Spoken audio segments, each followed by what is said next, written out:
Okay, so welcome back. We're at day 3 of the Four Nations. And sitting next to me, I have the lovely Lisa Martin again. Hi, Dan. Good to be back. Excellent. So it should be a great day of netball. So first off, we've got a 4 p.m. game. We're looking at Grenada and Singapore. It could be a tough matchup. Singapore would like to win this. I guess they've won one and lost one. Grenada is yet to win a match. They've lost both of theirs. It was a close match against Ireland yesterday. So they'll be going out hard to put some points on the board. Yeah, so I mean, I watched the game yesterday. Grenada, they started really strongly against Ireland, and in fact they were leading for pretty much the whole game and just lost it that last 5 minutes. We noticed there is a few injuries in Grenada, so that may have played a role. So let's see how they hold up today. And Singapore, we saw them coming in this afternoon looking very confident and also quite happy after their win last night with the game against Hong Kong. Yeah, they certainly look strong, happy and focused in their warm-up at the moment. Although it was a tough match against Hong Kong last night, so they'll have to be feeling that slightly in their legs. Indeed. So great day in Hong Kong today. Hong Kong certainly putting it on, nice and sunny outside. And here at Kowloon Park Sports Centre. The game's about to start in 5 minutes, so you've still got time to come on down You want to watch some great matches after this match. We've obviously got then Hong Kong and Ireland playing at 6 p.m. And followed is the men's exhibition match. Yeah, you might stay for that one, Lee. I'll stay for that one. We were talking about that last night, actually, with the men's league, and it's really growing in Hong Kong. Hong Kong is one of the pioneers of associations that actually have a Hong Kong national team. We know that the Hong Kong men actually went and competed in the Asian Men's Championships. You've got Pakistan men's team, India, Malaysia, Hong Kong. Very competitive. Good to see the men loving their netball as well, Lisa. Exactly. Well, it's a big sport in Australia. It is. Big indoor and outdoor men's league. I think they started because so many of them were coming down watching their girls and wives. They thought, well, we can have a crack at this as well. Exactly. And they play very well. They've said they've got the men's league here. We play against them sometimes, and we know they're very skillful. Yeah, very good for the girls as well to train against them. So we're just waiting for the national anthem and for the teams to line up. Ladies and gentlemen, welcome to the Hong Kong Four Nations Netball Tournament 2018. This is Game 5 of the tournament between Singapore and Grenada. First up, please welcome to the court team Singapore. This is the starting 7. Goal shooter, Yu Mei Ling. Goal attack, goal vice captain, Shamik So. Wing attack, Kimberly Lim. Center, goal vice captain, Nuru Maisura. Wing defense, captain of the team, Vanessa Lee. Goal defense, Akila Ahmed. Goalkeeper, Shina Tiu. That is the starting 7, and joining them on court are Rima Yanti, Siti Nurshawala, Melu Tiu, Pro Kaiway, and Zhang Ailing. Coach, Natalie Milicic. Assistant coach, Yomi Hong. Physio, Alina Tran. Manager, Crystal Lowe. Ladies and gentlemen, please give it up for Singapore. And now please welcome the opponent team, Grenada. This is the starting 7. Goal shooter, Renisha Stephen. Goal attack, vice captain, Cecile Roberts. Wing attack, Renee Cooper. Center, Denise Cameron. Wing defense, Shakira Baltimore. Goal defense, Shakira Fortune. Goalkeeper, captain, Dian Wooding. That is the starting 7. Joining them on court are Rashida Tadic, Arisa Atchfield, Sharon Jeremiah, and Lewis. Kelsey Brewer-Ross. Coach, Oberon Peterson Nettie. Assistant coach, Kathy Ann Williams-Gabriel. Physio, Mario Christopher. Team manager, Jenny Woodruff. Chef and delegation, Phoenix Roberts. Ladies and gentlemen, please give it up for Grenada. The umpires for the game are Justin Barnes and Tsukasa Lapoli. Reserve umpire, Nathan Beckley. Teams in our meet and greet to be ready for the start of the match. So Lisa, I see that Charmaine in Singapore is coming out to goal attack today. Well, that's interesting. Yeah, she played a full game, I think, in goal shooter yesterday, and her accuracy was quite incredible, particularly the first 3 quarters.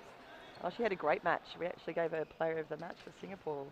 She was really instrumental in that win last night. So yeah, let's see how she goes today with a bit of a run out on goal attack. Now, interesting, yesterday, Dan, the girls were telling us that when they exchanged gifts, Grenada are handing out little bottles of rum. I know. Well, we're waiting for ours, Lisa. It's a nice little gift, isn't it? Yeah, it's make a little bit different than a keyring or a fridge magnet. Grenada, I suppose it'd be quite spicy, wouldn't it? Grenada rum, Island spice. Okay, with Grenada starting with the centre pass. And they've got their young goal shooter on the bench. That's Grenada today. Young Kelsey, who's only 15 years old. Yeah, amazing, really, isn't it? Because he's only been playing for 1 year.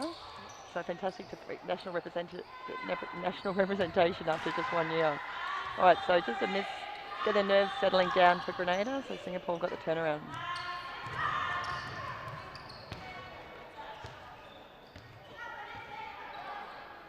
It's a nice colourful uniform from Grenada out there. It is. I see Singapore come back to their red kit today as well.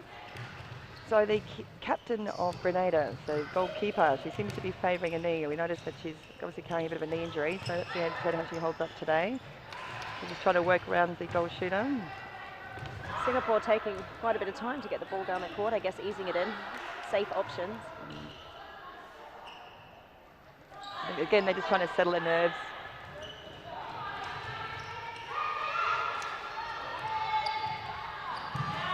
So Singapore playing a bit of a zone defence here in the centre third. Yep, they're really blocking up that middle. Oh, and forcing the error. I mean, that is the idea of the zone defence, really, isn't it, Lisa? So you want to put the pressure on that centre court, so forcing either a poor error or trying to get that intercept from the defence goalkeeper. Exactly, and they executed that beautifully. Offside goal attack. That's an interesting goal attack's going to take it from there. Yeah, you would have thought the wing attack or centre would have taken the option. To free her up. Charmaine is a bit of a workhorse. She does take almost every second pass as the ball gets closer to the circle, doesn't she, Lisa? Yeah, she certainly does. Nice shot for Singapore, the first goal on the board. They've broken Grenada's centre. It took 2 minutes to get the first goal, so everyone, both teams just trying to find their feet.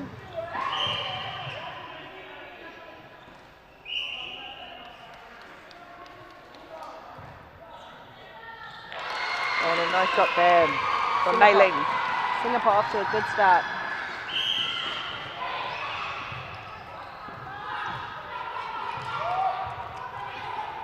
It's a very different style of play. It is, as we noticed when they were playing against Hong Kong as well. Much more of an aerial play, Grenada. Whereas Singapore play obviously a shorter, faster game. Short, fast, lower passes. There's that long pass in the centre third as well, Lisa. That's what was doing last night very well for them. They clear the ball very well. Exactly, they seem to have a lot of space down that middle, and the wing attack has a strong drive to take the pass.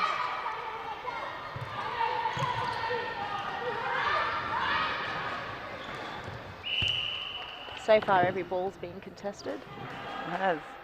And that's the idea in your first quarter. You want to make sure you put pressure on every ball.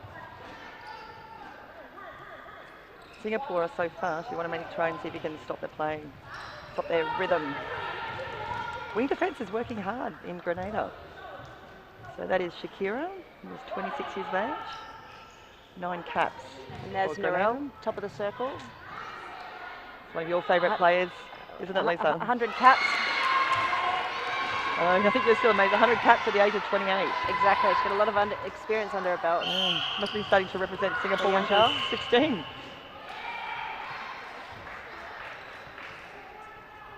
She's definitely got that agility and speed. She's very instrumental for Singapore. Nice feed there into the goal shooter, Mei Ling.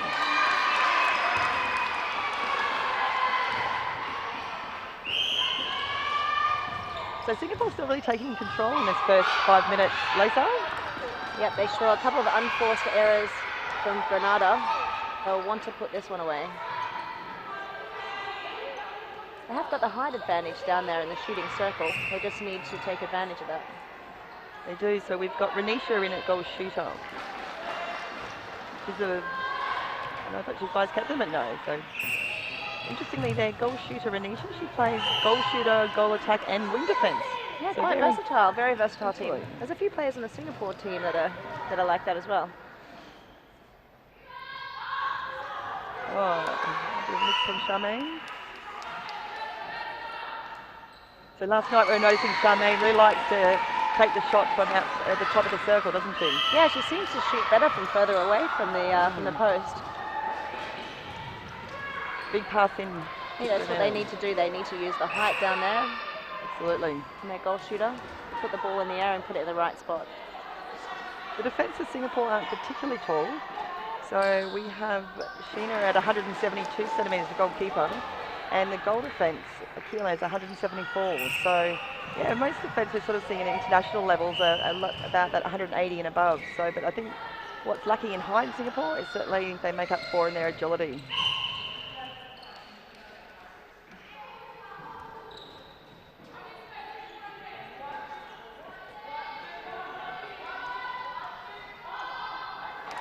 And another goal for Another good Singapore. shot. I think she was a bit worried that wasn't going to go in by the look on her face.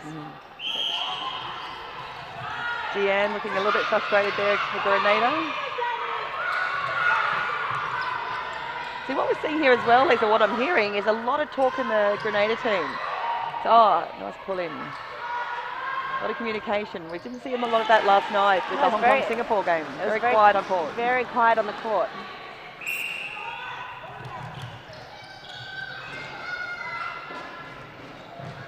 Hello, Olivia Seat, joining us all the way from sunny Sydney. Hello, Chloe.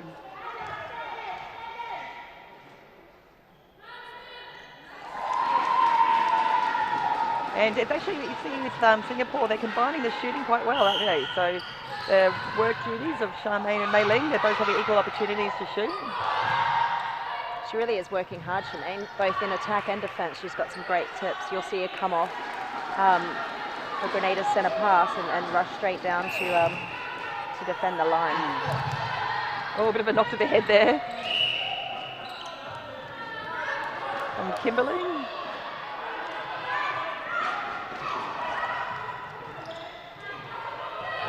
Oh, ball in. Perfect pass in, well seen. Well executed pass from the Singapore wing attack.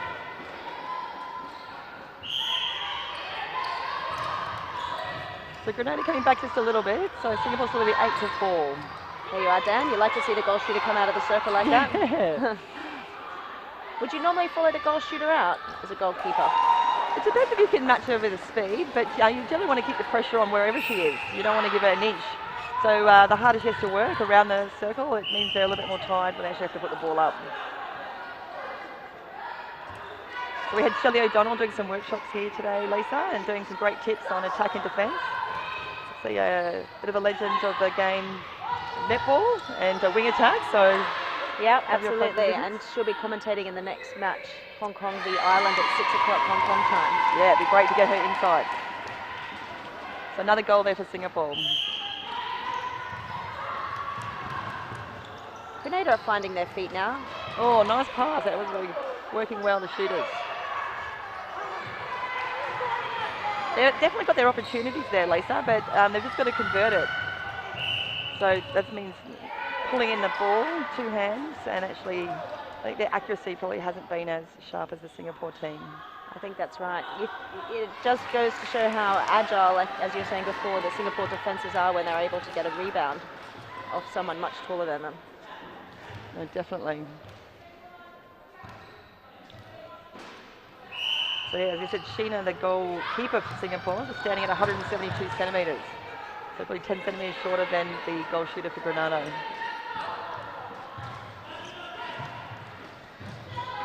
There's a lot of, as I said last night, adji-badji going on in the circle. Oh, Lisa Martin. You love that, adji-badji. Oh, Deanne, I thought they managed to get a bit of a hands to the ball. The umpire seems happy with it though. I think it's both sides. Fair contest. Yeah, it's good to see actually they are allowing a fair contest, so it means actually that gives that opportunity for the defence to come in front and get the ball. All right, as we see there, a good tip there from goal defence Singapore, but didn't quite make it, so the ball was able to go. What was that, Lisa? That was an interesting umpire. Is that a pass or a shot? Oh, nice recovery there from Grenada and managed to get the ball in. So good shot there for Renisha. It's nice for Grenada to catch one goal up. So we got the stats there, Lisa, for Renisha. How tall is she?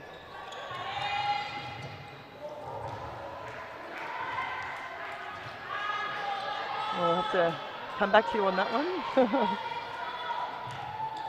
Singapore clearing. Just looking a little bit crowded down in that goal third. 187 centimetres. Right. So about 15 centimetres a height advantage over her defence. 187. 9 caps. Okay, so I think it's about the same height as Crystal Edwards from Hong Kong. So that's standing about 6'2". Just not moving around quite well. Just got to hold her position, Renisha. She just keeps moving, so I guess it's a feeder that's hard to feed into, isn't it? Exactly, yeah.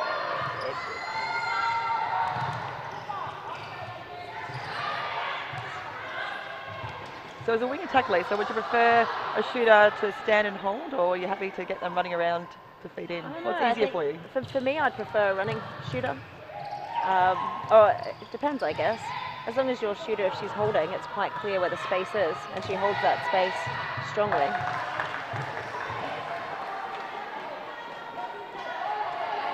Grenada putting a little bit of pressure on defence.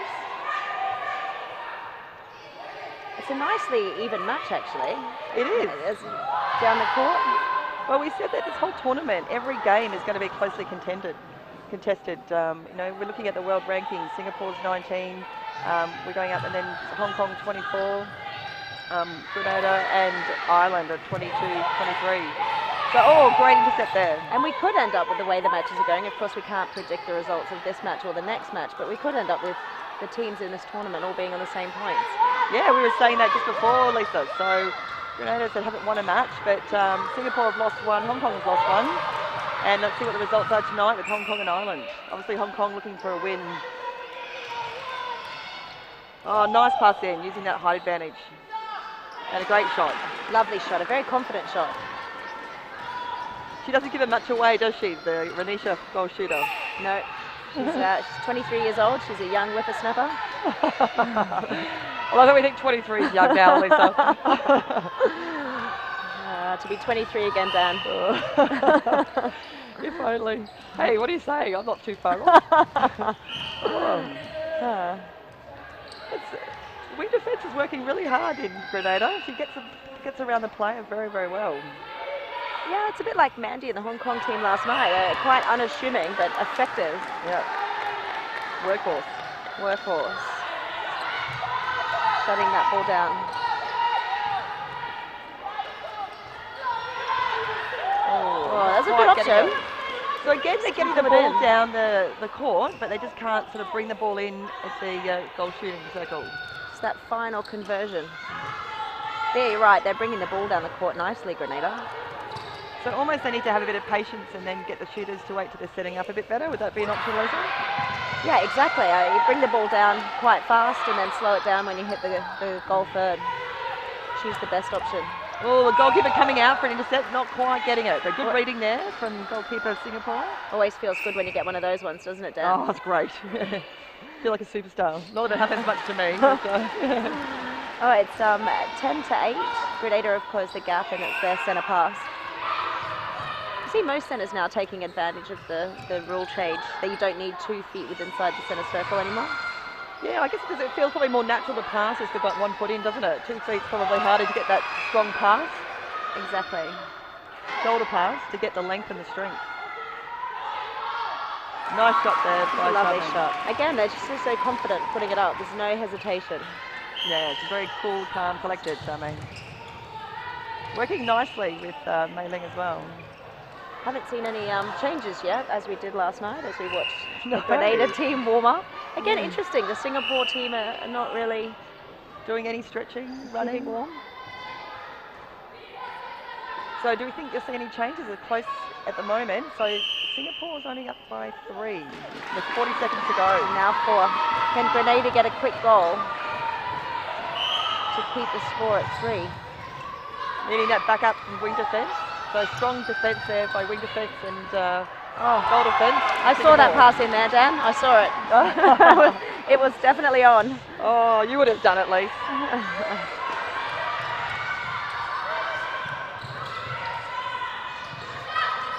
So May's actually working quite high up the court too, isn't she, for a goal attack? Like she's almost up onto that second line. She really is. Normally you would want your wing attack, goal attack, I would have thought, to move back a bit, but obviously tactically that's what they want to do. That was a bit of an ambitious pass into the circle.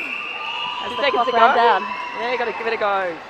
So there we are, first quarter. So Singapore lead 12-8. Great game though. It is really fairly and strongly contested. Ball bring it down the court. Fantastic game, Lisa. We've got the best seats in the house. Umpire's looking pretty tired.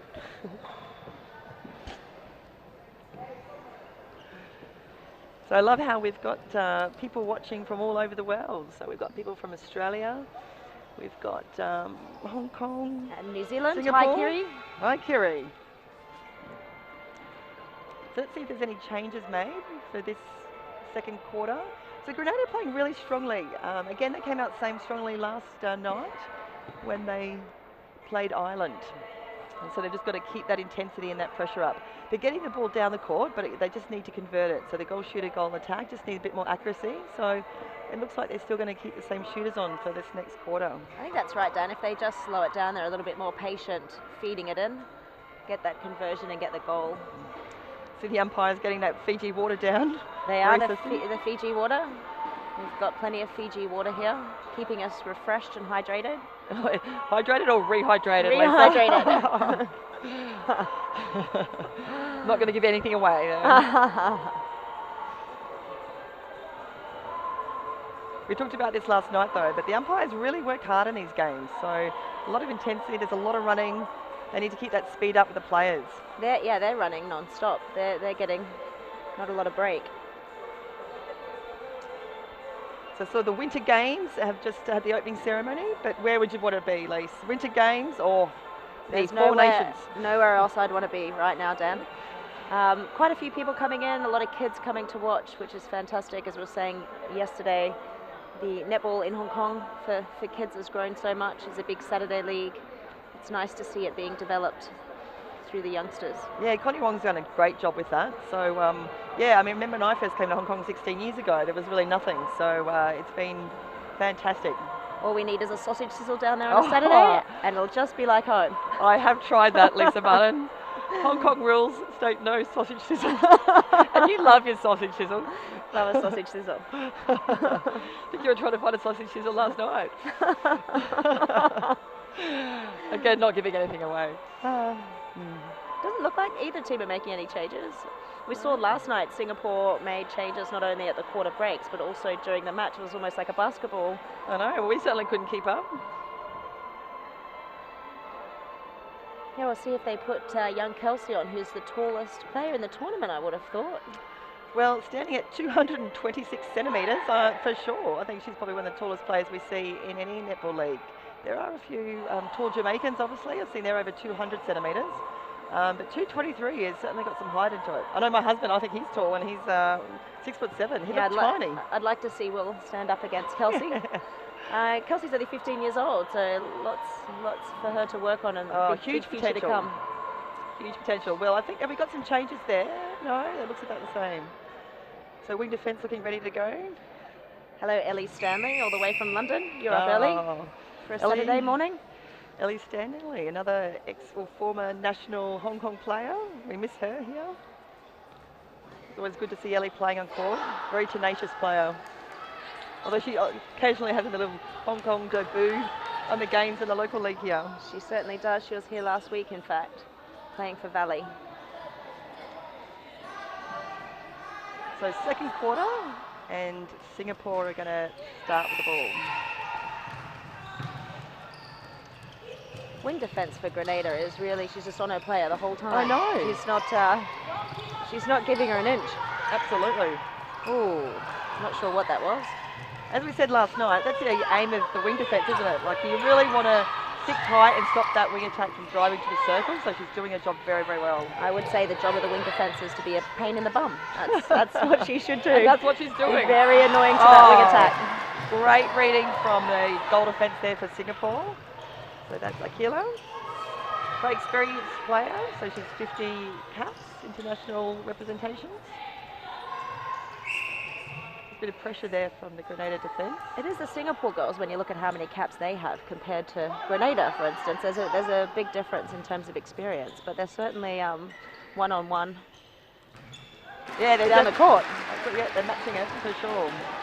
Wing defence looking like she's just hobbling there a little bit, actually, Lisa. Yeah, you're right. Grenada. Looks like she's okay. Shakira. She looks like she'd be a tough player. I think she's going to try and push through.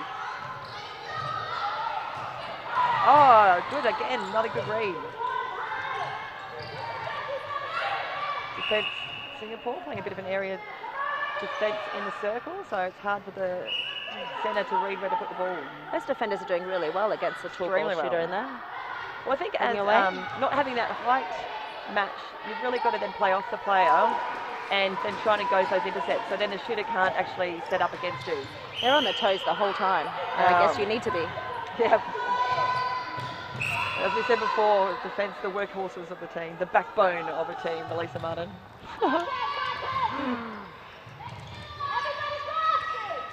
All the work, no glory. We certainly need you down there. Singapore again struggling to get the ball into the circle, having to play it around, but I love how they've got the patience. Yeah, it's really different. I mean, they're really pushing them down there. They were getting it in a little bit easier last night, I think. But Grenada seemed to be slowing their play, stopping them from getting that drive on, the flow. Yeah. Oh, long reach there from Grenada defence. Obstruction call, goal defence. And again, not quite accurate as well today, Lisa. They're feeling the pressure down there, clearly. So Singapore started out strong with a 4-0 lead to start off with, but then Grenada have really sort of picked up the intensity. So we're sort of having a goal-for-goal match here at the moment. Oh, where's the goal defence on her? Charmaine allowed to run the whole way into the circle. That's where she likes to shoot from. That's her sweet spot. Yep. Oh, here we go. We're getting our rolling subs. Okay, you're ready for mine. Oh, Kelsey's going to go into defence. Very versatile team. Actually, both of them, Singapore and Grenada, have got players that can play down both ends of the court. Yeah, it's amazing, like particularly at the international level, you know, you think you have to be quite specialised. I love seeing a goal attack go to a goalkeeper and then a wing defence position. So let's see if she can hold Renita. Seen you play wing attack this season, Dan, very effectively. Oh, we call it effectively. We've seen Jess McCauley in centre. I know, she had a great job at centre. Jess is a fantastic player, so I think you can pop her in any position. She can play anywhere. And she'll do a great job. So the change is already paying off for Grenada with getting another goal on the board.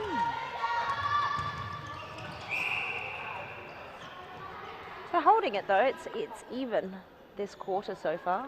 Yeah. The gap remains at 4. Again, another miss from Charmaine. She's looking a little bit frustrated. Uncharacteristic. Well, if you look at it as well, I think the Grenada defence are quite physical. We'll just say a lot of contesting to the ball.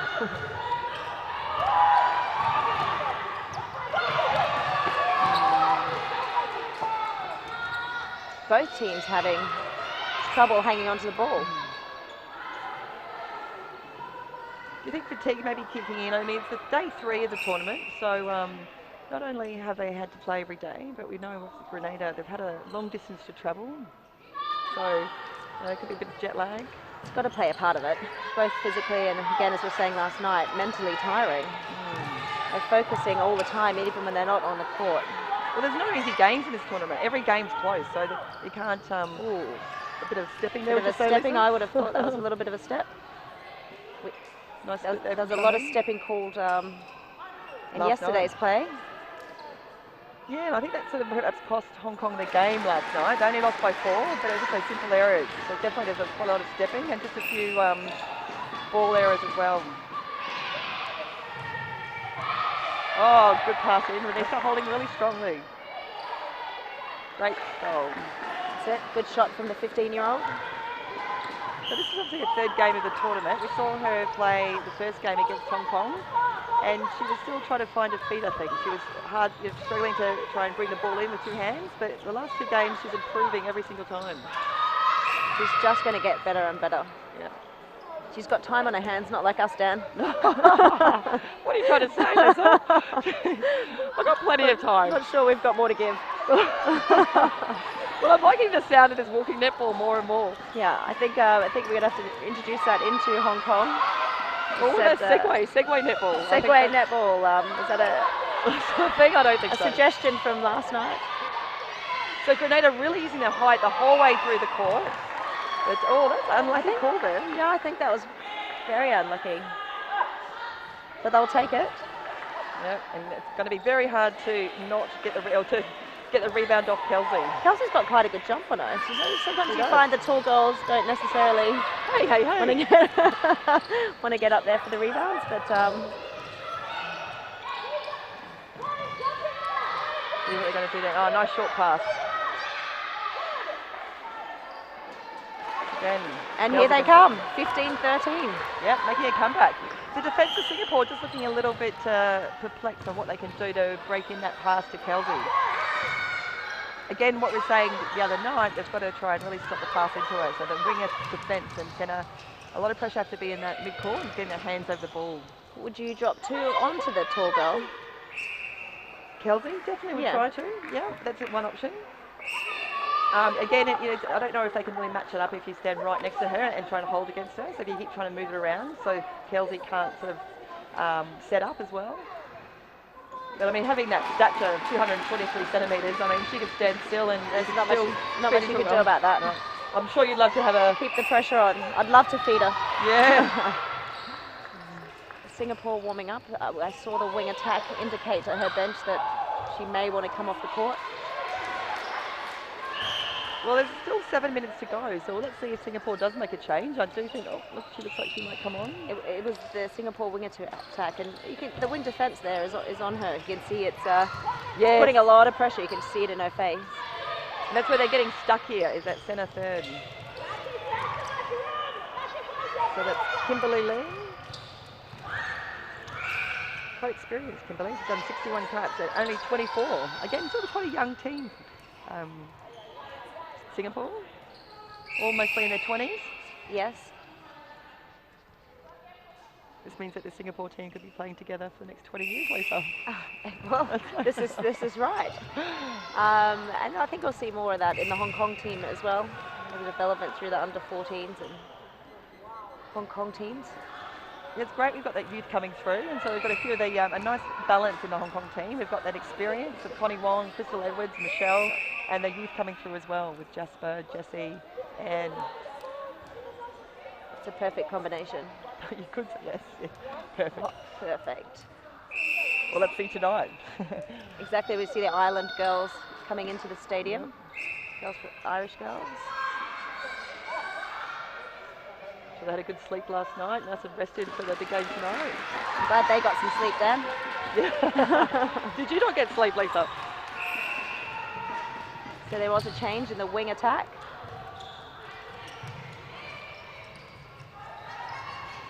So we've got Siti Neshawala coming on as wing attack for Singapore. So the wing defence has worked so hard. She's got some fresh legs now against her. Nice shot to bring the lead to 5. Yeah, Singapore just finding their feet again.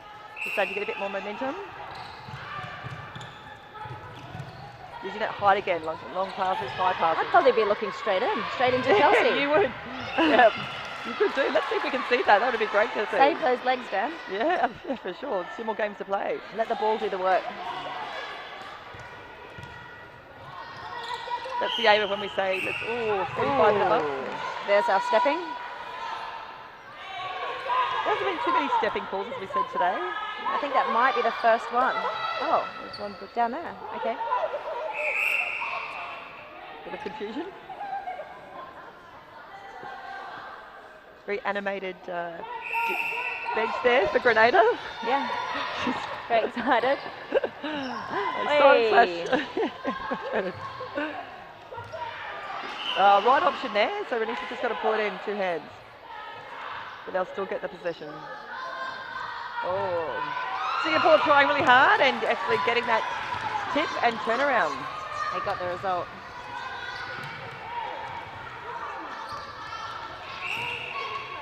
It shows you can still defend a 223 centimetre shooter when you're only 172 centimetres. They never give up. No. That's what I do love about Singapore too, they never give up. They've got that intensity and pressure through the whole team.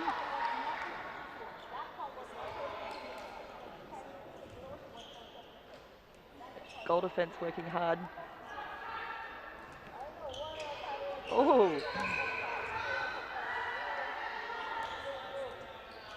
Deanne coming out of nowhere to try and get that into the rebound. They are putting a lot of pressure on them down there in the circle. Yeah. Well, when we saw them warming up, Lisa, we saw Deanne obviously hobbling a little bit and favouring the other knee, but you certainly can't tell on court she's got any injury. She's playing very, very well. Absolutely, again. you wouldn't even know. That's the one. I think they've just got to get the ball in the air. Yeah. Beautiful shot there from the goal attack from Grenada. So we're seeing Sheena trying to come out for that intercept. So again, they're trying to sort of get that intercept before the ball gets into the circle. And that's really what you've got to try and work on. Because once it gets to Anisha, it's very hard to stop it from shooting. Nice control. Sometimes when you get that intercept, the best thing is to do a short pass. Yep. And control it. Give everybody time to set up, get in their position. Oh, it's going to be a tight one, Dan. It is. Only 3 in it now. Grenada centre. Very well matched quarter. Tighter. Oh, there you go, Lisa. That's the pass I want to see. Absolutely. Oh, pretty to watch. Beautiful. Pretty to well watch. seen. It's all about saving your legs, Dan. Let's see if we can see any more of those passes. That was a great one. Again, Singapore frustrated in that centre third because they're getting that strong defence with Grenada. Very different from last night. They seem to flow down the court so easily, particularly through the middle, but Grenada are blocking them up. You see the goal defence moving constantly. Feeder moving around her player. The defence from Grenada really working well together. Just couldn't quite get around that ball. So Charmaine shooting.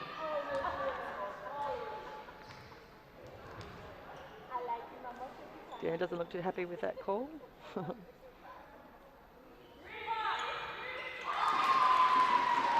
Still Singapore lead only by 3. Neither team are having too much trouble getting their centre pass out. There we go. The option was there, but probably just the execution. Yeah.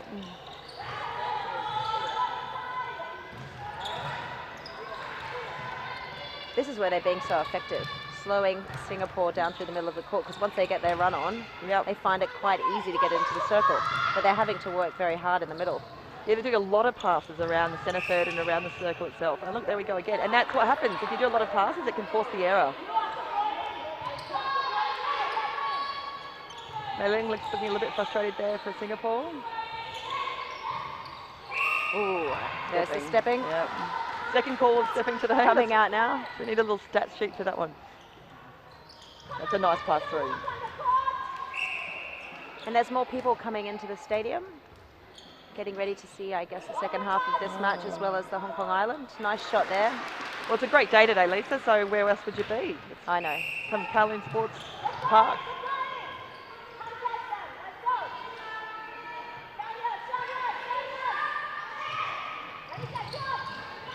Oh, I like it. Kelsey even putting pressure on the defence. I'd like to see her down the other end, actually. Yeah, well, I think this one she plays attack as well. Oh, sorry, defence. Defence. But Sheena just looks tiny next to Renisha, doesn't she? Sheena from Singapore, the goalkeeper. She does. I think that's what would just prompt me every time I look into the circle, is to throw that ball up there. What they need to do is a Jess Macaulay lift. Yes. Yeah. And she lifts up the other player, the defender, see if they can tuck the ball in the air. I think Jess might be the only one that does that in Hong Kong. Yeah. I don't think there's too many people that want to lift me, Lisa. Has she lifted you? I'm still waiting. There we go, top of the circle.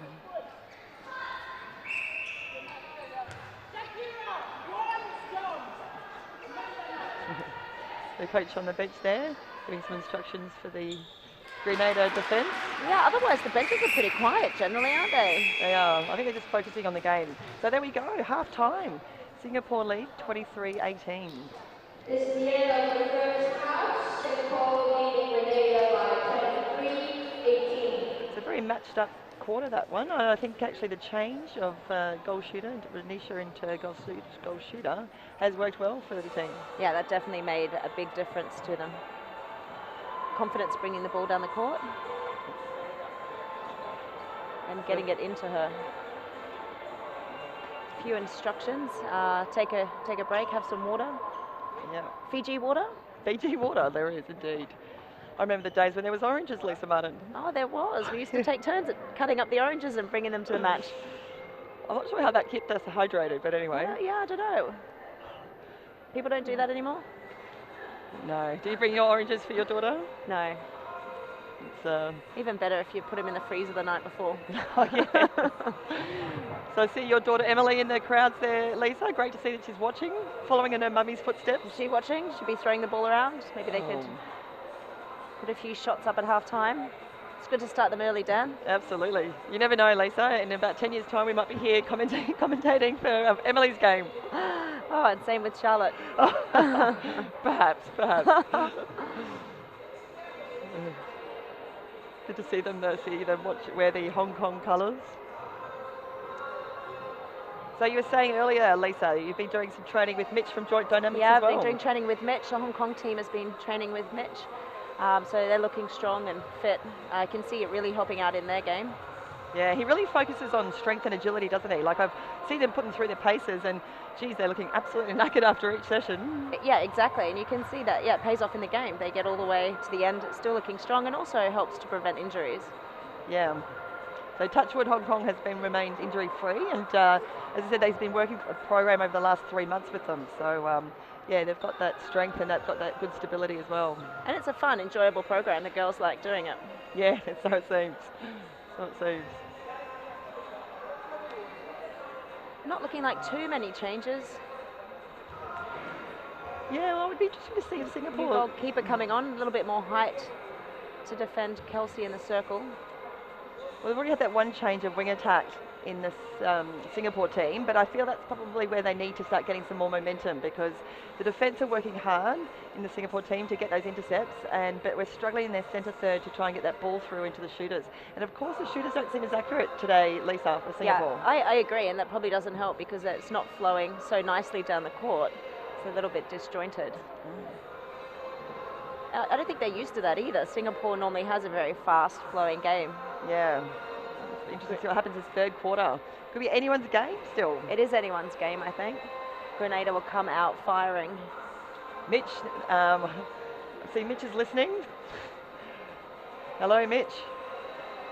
We've got people logging on from all over the world. That's great. Technology these days, Lisa Martin. Technology, as I was saying, I was happy sitting in my lounge room with my Ugg boots on Thursday night, watching the match on the internet and listening to Dan and Cookie. There's Sharon Hancock, our president of Hong Kong Netball, doing the rounds. As ladies, Jenny, Sharon, Dan all putting in the time. Hong Kong Netball couldn't run without these ladies. Oh, shucks, thanks, Lise. We all give back. We all like to give back to netball.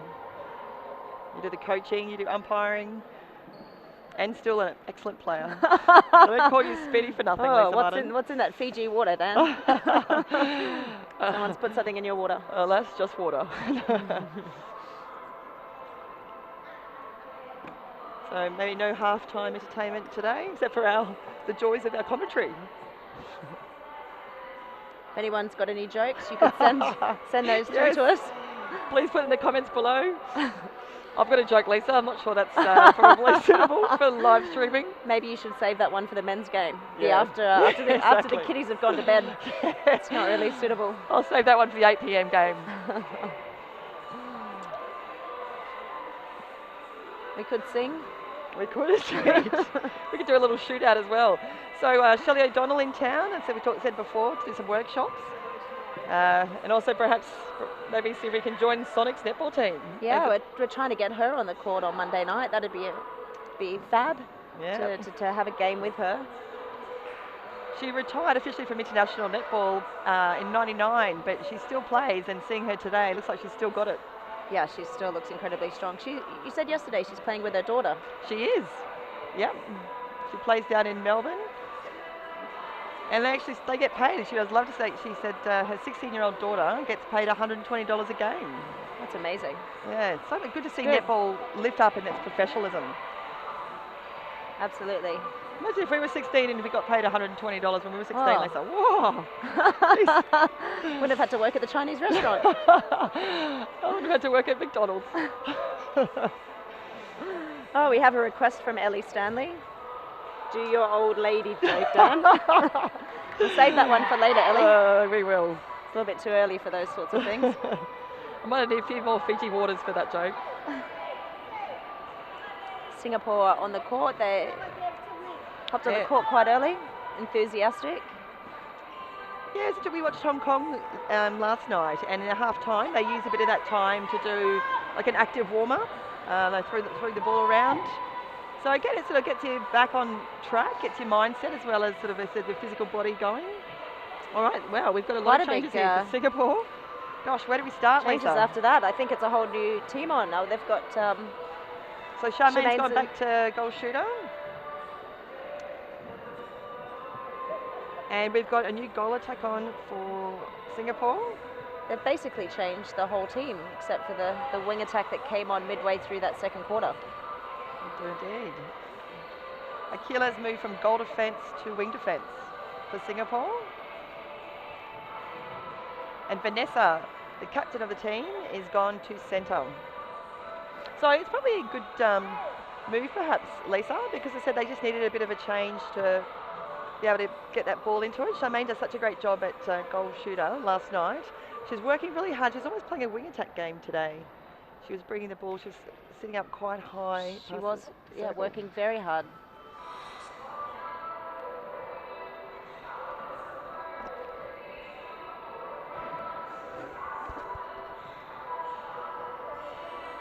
Just waiting to get started here. The girls are on the court. They're ready to go. The umpires are waiting for the clock to start. Yep.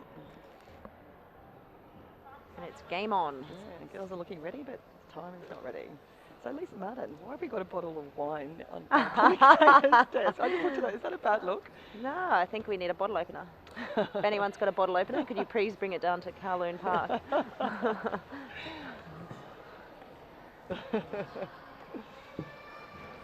That's stat. All right, Singapore on their toes. Defence with Grenada starting big centre pass. Very quiet out there on the court. Yeah, they started off very loud, Grenada, like a lot of talk between the teams, but I guess they just want to focus on settling the play for the first few minutes of the game. The pass is going up, but it's quite loopy. It is. The goal attack and for Grenada does a very loopy pass.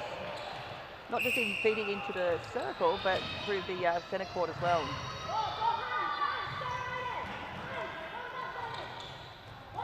Let's see if this change of shooting circle is going to be paying off for the Singapore team. They've been very effective, the defence from Grenada. Not letting them move an inch. So I guess there are no changes for the Grenada team. Oh, nice shot there, Charmaine. Beautiful shot.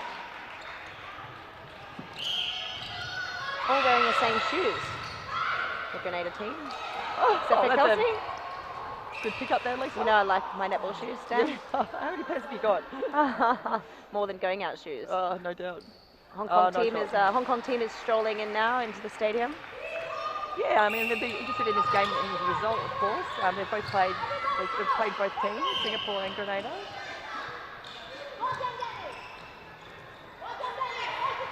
And Grenada obviously looking for a win for this tournament, first win of the tournament. There's only 4 goals in it. Singapore leading 24-20. Obviously, it's not just winning this tournament, like you were saying at the beginning, Dan. It's maintaining your world ranking. Yep. The teams are all very close, these 4 teams, in terms of their ranking. So yeah, it'll be very interesting to see what happens after this tournament, where everyone stands. And Hong Kong was coming from 26 last year and already leading to 24. And I know Coach Robin Menahira from Hong Kong really wants to see Hong Kong in that top 20. Oh, Dan, I really want to get on there and throw that ball into a circle. I know. She's there. She's asking for it. Your feet are itching. Well, perhaps, Lisa Martin, you should have brought Look down. one of your 50-pair trainers. I'm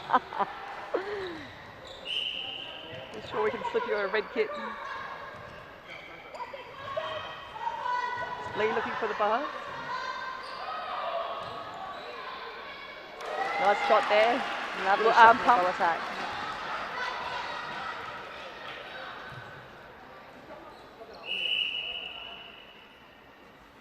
It's Kai Wei Ho from Singapore for goal attack.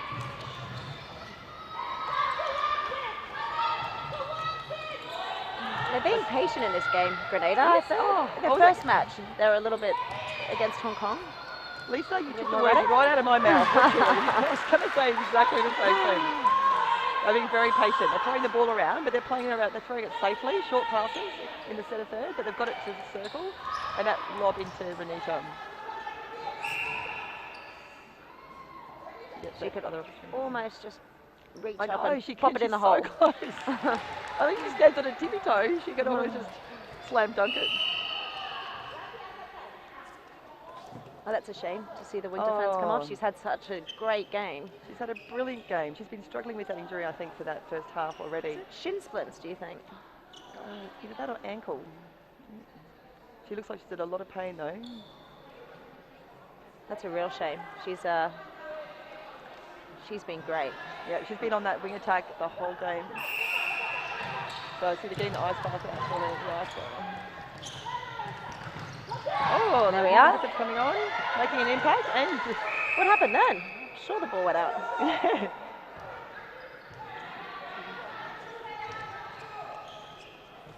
Well seen. Pass, nice pass into the circle. And Singapore wing attack. rebound for Grenada. Let's see what they can do with this. Well, definitely the new wing defence for Grenada, different style of play, but she's got That's the the feet. pass. That's the pass I want to see, Dan. Yes. She just needs Just to to pull pull it it in. in. Beautiful pass. She's certainly there. She's got the height advantage. She's got to put the ball in the right spot. I said this before, but Grenada, just each time they're playing, they're just improving every single time. It's just from the first match we watched playing against Hong Kong to now, just their level of ball skills, their movement. They've certainly on eased really into well. the tournament. They Good really pressure make, there from defence, yes. they really are. They're making them work so hard. Goal defence goalkeeper for Grenada, playing a very much a one-on-one man-on-man defence. They're trying to upset the shooters. Charmaine's just looking a little bit perturbed there, trying to get away from the goalkeeper, Deanne.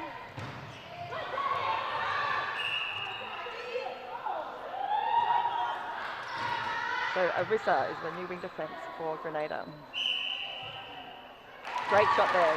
There's not a lot of talk going on amongst the defence. No. You girls don't shut up on Monday night. You know, Lisa, I love to chat. Well, maybe they've played together for Yours, so long. yours. Yeah, exactly. Yeah, exactly. That's my favourite catchball. Lucky I work with Jess and she does it all. Oh, great shot. It's a nice shot there. It's four So still goals, isn't four, it? Yeah. It's playing goal for goal this quarter. This would be interesting. If they can convert this one.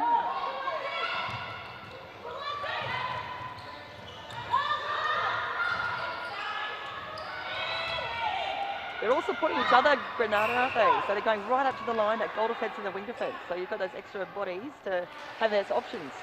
Yeah, absolutely, that's exactly what you want. You want to have the options, but not have people in the way, obviously. Yep. That's the one. Oh, there we yes. go. That's it. Beautiful pass. Oh, great shot. Grenada within two. Just got goosebumps. Oh. Getting exciting. See, they're getting that tight pressure from Grenada, the defence.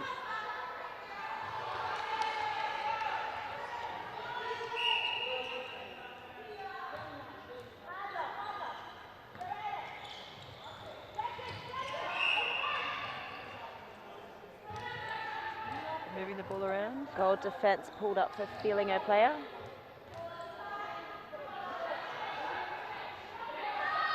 Oh, that's a nice shot there, Charmaine. Nice uniforms. You'll see Hong Kong's got a very nice uniform made by Champion Systems. Yeah, they've got some great kits. Champion Systems have been fantastic. So they've got the lots of kits for the games. And I'm really liking their leisure wear today.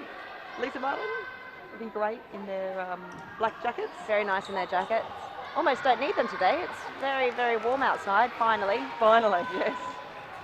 Great day to play netball. You see some sun.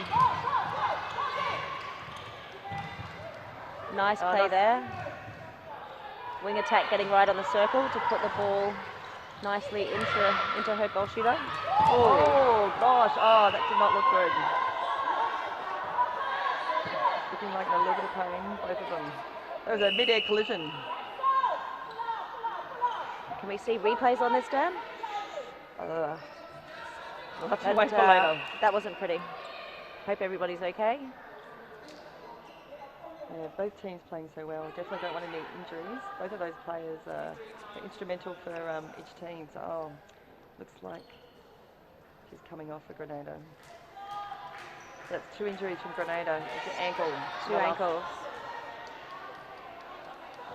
I think she's okay, the wing defence from Singapore, but she's going to take a break. It's a bit unfair having to stand beside when you didn't do anything. You've just come onto the court. Oh, there you go. The goal defence looking for that intercept and do that extra tip. It's a bit like ping pong, Lisa. It is a bit like ping pong. Stepping. Fourth stepping of the game, Lisa. A bit too much stepping in these international matches for my liking, but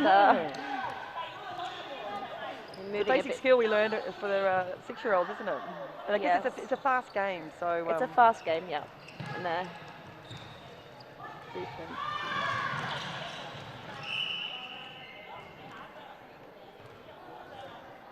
So the new wing defence for Singapore.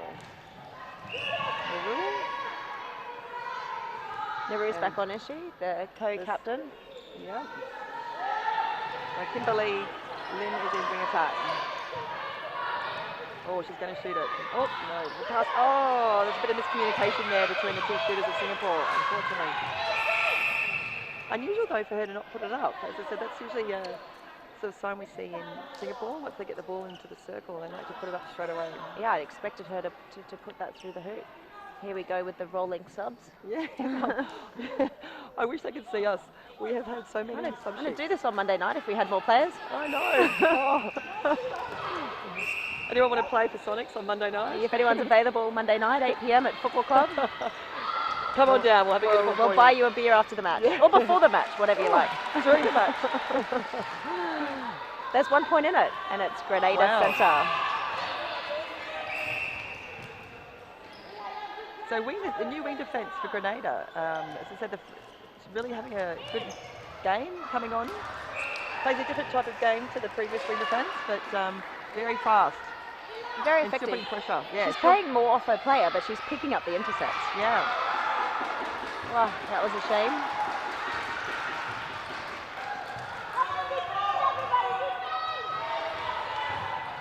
Getting the bench from Grenada is getting very vocal, very excited, which is good to hear.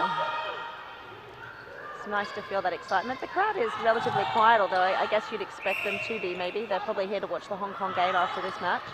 Yeah, we had a great crowd last night, and I think you couldn't hear the players over the crowd. It's good seeing all the husbands and boyfriends in the crowd last night. Yeah, we saw some of them out last night. What, were you out last night, Lisa? No, never done. Tucked up in my bed. No doubt.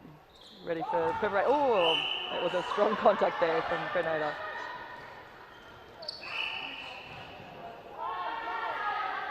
It's an interesting call. What did you think about that as a defence, Dan? I was looking at more at the goal defence. I didn't see Deanne, what she was doing. I thought she was quite innocent in all that. Goalkeepers always are, Lisa. Always. We get burnt so badly.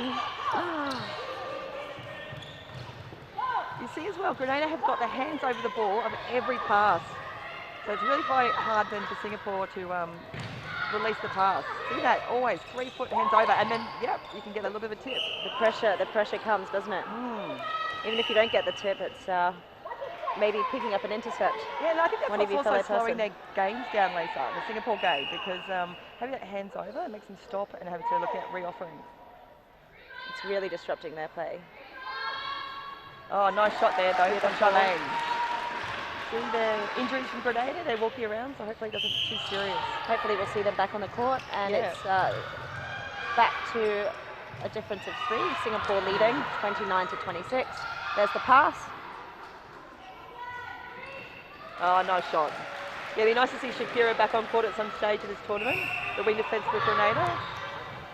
Yeah, she's having such a great tournament. Well, she's going all the way back to the goal. Wow. Oh, there you go. It's not a good error. Not a good pass. See. Nice shot. Nice goal. Can't afford any of those mistakes in these games, can you, Lisa? Particularly a game that's so close. Only one goal in it. Quite a dangerous pass, but she didn't have any options at the front of the end of the court. She's there again, I'd say. Yeah, That's there it is. Oh, it's a pass.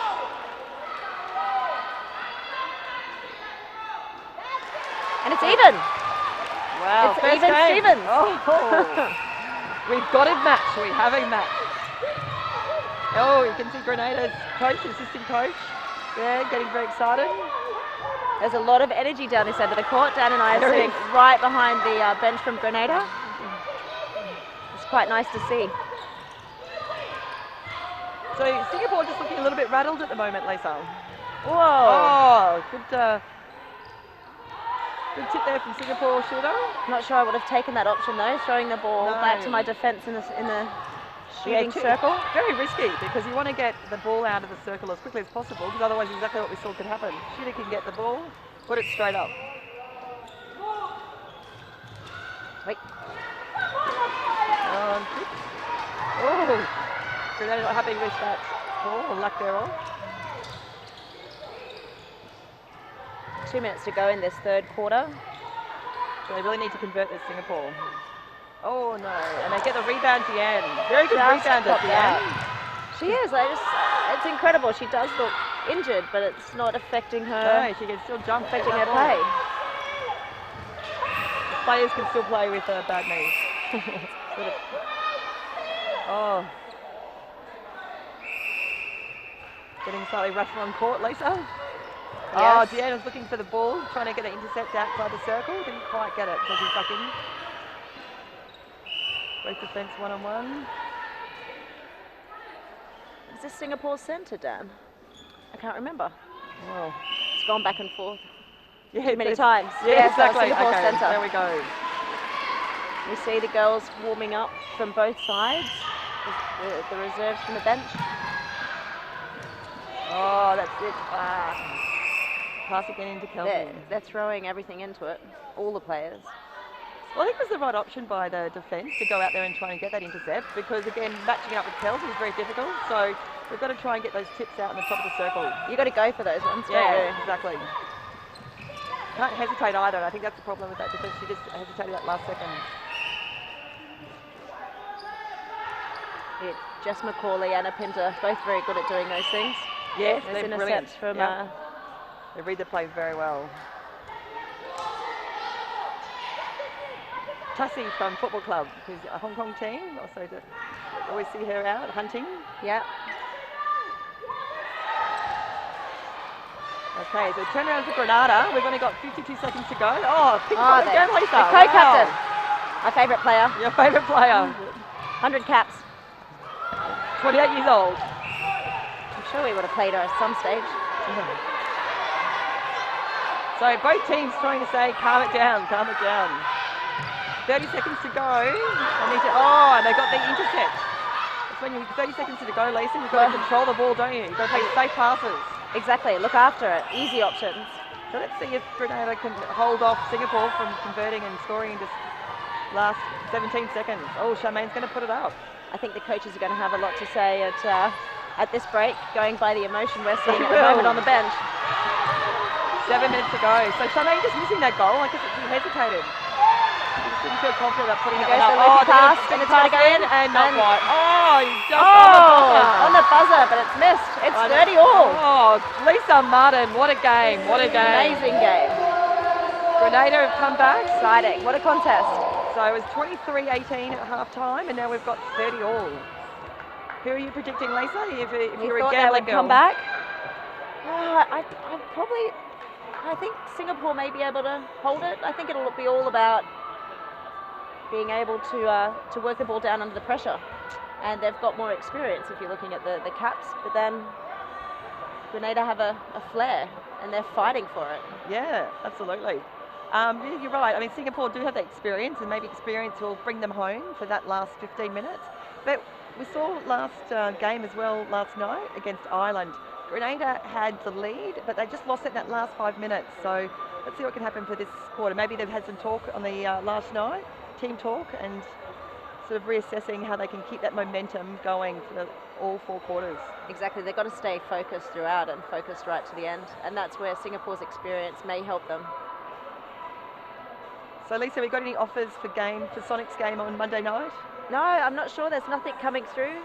Please post on the Facebook page if you can make it down. I had a rumour that maybe we could get Shelley O'Donnell. Yeah, I think Shelley said last night she might be keen for a bit of a run. Lisa, I think I've got some video evidence actually. Perfect. To say that she would. Just a matter of changing a few flights. She can play centre and wing attack and wing defence all in one. Sounds like a perfect combination. You would have to run it all, Lise. I'd love to see you and Shelley working together. I don't run much anymore anyway with Katie in there. Ball in the air. Au contraire, Lisa. I said the Speedy, aka Speedy Martin. Well, the Hong Kong team are here all watching. The team from Ireland either having a chat or maybe warming up outside. Probably getting some nice warm sun. Oh, that would be nice, wouldn't it, Lisa? I can see it through the little cracks in the window here. But, I mean, for Hong Kong, it's definitely going to be a do-or-die game. They've got to win this game if they've got a chance of getting into the final. I think it's going to be very evenly matched with Hong Kong and Ireland. Ireland were looking very strong in their first game, but something a little bit flat against Grenada yesterday, but then they came through and won in that last 5 minutes. But we're saying before, Ireland only have 9 players, so, you know, we're 3rd day into the tournament. Maybe fatigue could be a factor. Yeah, definitely. That's as we've seen in the last 2 matches with these rolling subs, the teams are getting fresh legs on. But yeah, when you've only got 9, it's not such an opportunity to rest the legs. And we've seen Grenada have gone down with a few injuries in this match. So talking about fresh legs, I was talking to one of the sponsors of 2XU and was able to provide our Hong Kong players the recovery pants. So they went home, must have put their 2XU recovery pants on, so hopefully they get nice fresh legs for today. I love my 2XU, yep, they're very, very effective.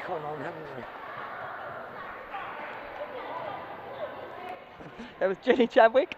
I think she's a little bit chilly with this air conditioning. Good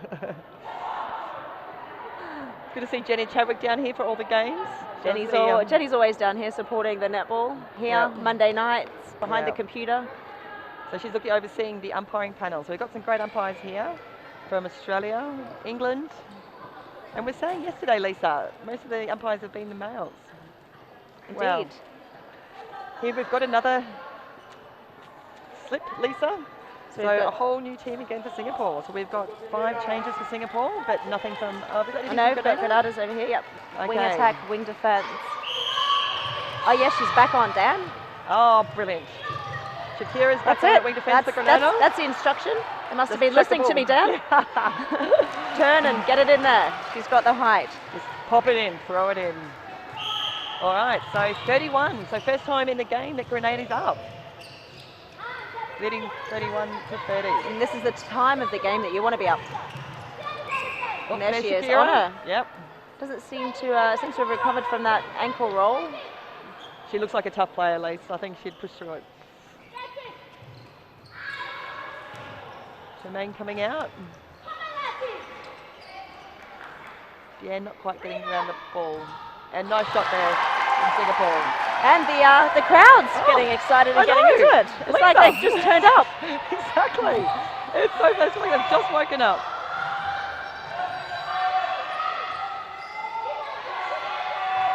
Oh, popping it in. Beautiful pass. There she is again. Rebounds. 3rd time lucky, Lisa. Got to get it in the little hoop. Well done. Seems like a simple process. Just get the ball in the hoop. I don't know, Dad. I've been playing netball for 35 years and I still can't get the ball in the hoop. I wouldn't be a shit if it quit.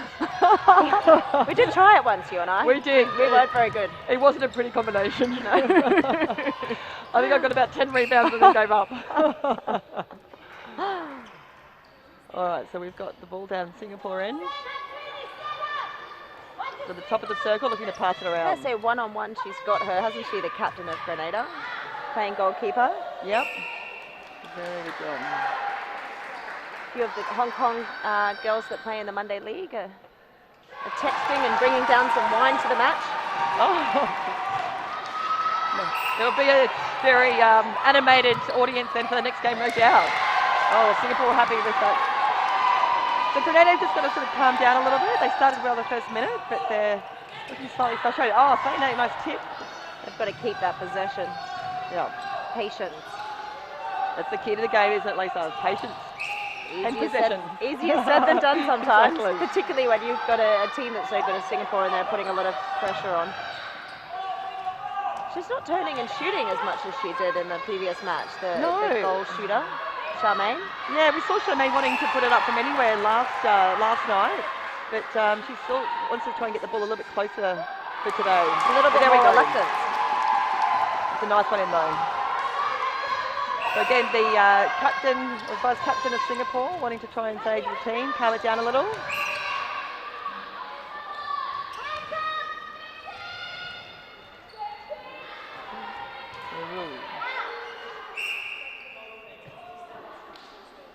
Here we go, Charmaine again.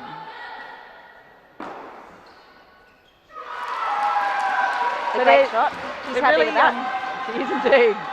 They're really just looking at Charmaine for the shooting in Singapore, isn't it? So perhaps Mei Ling's got to start to provide a little bit more backup as well. Big pass in. Turn and pass. Yeah, There's definitely some instructions at the quarter break from the coaches, I think, to look into Kelsey and get that ball to her. It's a very refined technique though, isn't it, Lisa? Feeding into a shooter that's standing still. So you've really got to pass it that's going to be completely accurate because you've got to take advantage of the height, but obviously not too high that the ball goes over the back line. Exactly, and the shooter needs to be well placed as well, so she's got a bit of space. She's not right there on that back line. So only one goal in it, so Singapore now up, lead by 1. Both teams really wanting this win. Beautiful shot, she's come through with the goods. Yeah. Crowd goes wild. I think they're going to need some more seats over there, Dan. They will. Oh, that option was definitely on for Kelsey, but she just need to pull it in. She was quite clear there. So the defence are just coming off the Grenada shooters a little bit and then looking for the intercepts outside the circle. Grenada are just going to get stronger and stronger once they perfect that pass. Yeah, there's not much, at least a shorter team is going to be able to do about it. There we go again. Yes, she's standing ground very well, very strong. Nice height into the shot as well. Really nice, tidy shot by Kelsey. Nice, calm approach to the centre. That's your favourite player? Yeah, she's my favourite player. I don't know why she's become my favourite player, but because she's got 100 she's a nice player. She's got 100 caps. She's set it forward. Tick, tick, tick. Does she like to drink wine, Dan? That would be my last question. The 4 ticks. There we go. She is Singaporean, Yeah, I guess. nice. 35 all, and it's Grenada's centre. Kelsey's such a young age of 15, we were saying, but she's maintaining that nice control and she's becoming very calm. Because it's not easy to stay calm on a game that's so close and at international level.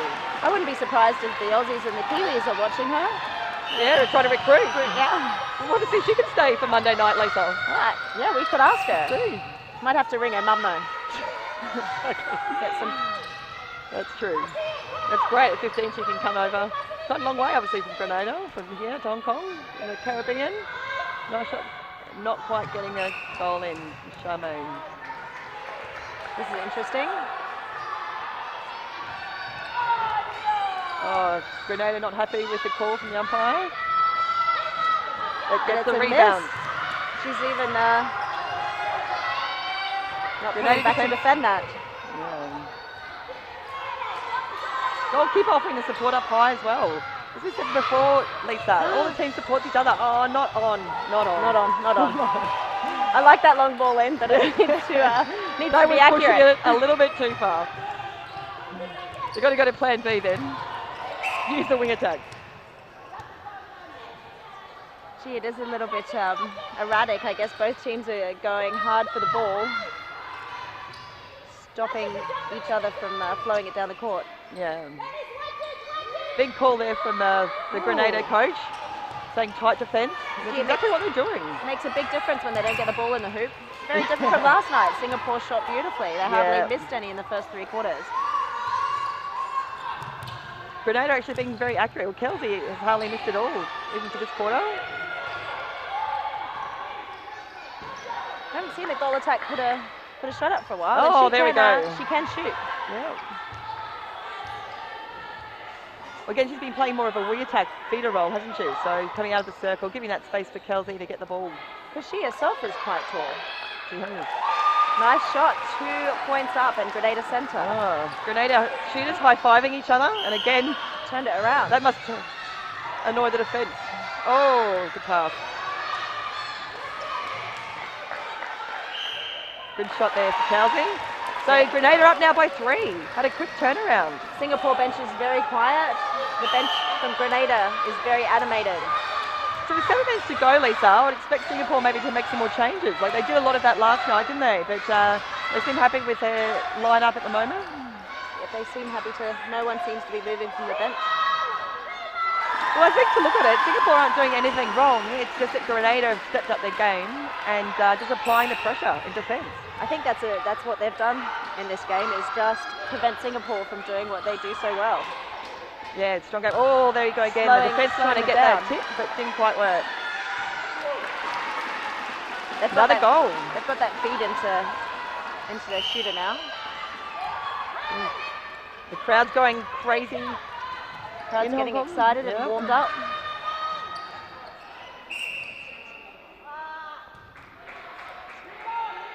Contact there from the captain, Deanne. She's been playing a very tight defence this game. Yeah, they really have. They've done a fantastic job with defence. It's going to be difficult to choose a player of the match, Dan. I know. Thinking about that. Well, I did understand. Grenada do have their rum as a present. No, that's true. Yes, we do take bribes. Beautiful pass in to Kelsey. Still close. 3 goals in it, but Grenada up. So what do you suggest Singapore do to try and get the lead, Lisa? They've just got to keep working, I suppose. Keep their possession, stay calm, but they're gonna need some quick turnovers. There we go. Nice shot. Well, this is we saw before Charmaine got the ball and passed it off. We saw last night that as soon as she got the ball in the circle, she wanted to put it up. So I think it's just getting that confidence of once they get the ball into the circle, to shoot. Yeah. They've got to have a go. Oh, nice pass in. There we go. That was brilliant. They just work so well together. They should be doing all the game. Perfect. It's going to be difficult to stop unless they do a Jess McCauley lift. Yes, exactly. Or like you say, put pressure on the pass. Hands over the ball. Make it a difficult pass in. There doesn't seem to be much pressure from the centre pass on the Singapore defence. You know, they're really letting that goal attack, wing attack come out. Yeah, and that's why they've got that big pass into Kelsey.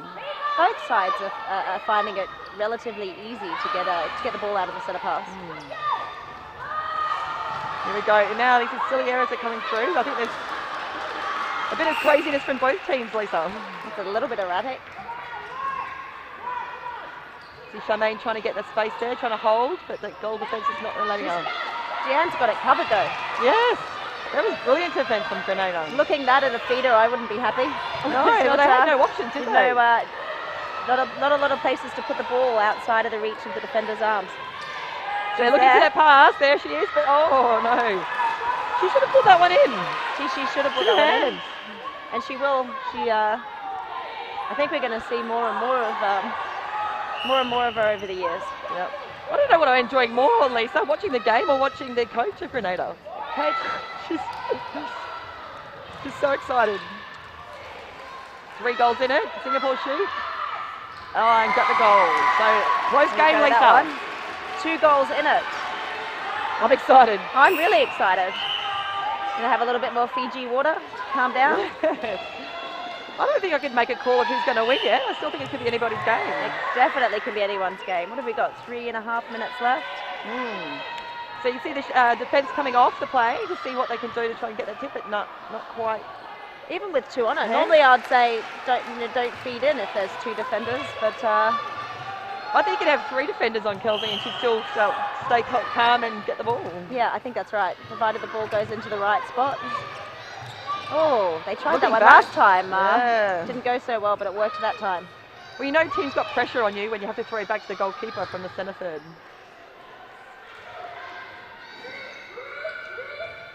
Oh, Can't unfortunately missed from afford Singapore, so their shooting just hasn't been as accurate tonight. I can't afford to miss those ones, not at this stage of the game. Oh. Singapore getting that turnaround. It's a good pickup. There was red everywhere. If the game's so close like this, Lacey, you've really just got to go for every ball, don't you? Just every tip. Exactly, yeah. Dying minutes, put everything into it. Don't get anything uncontested.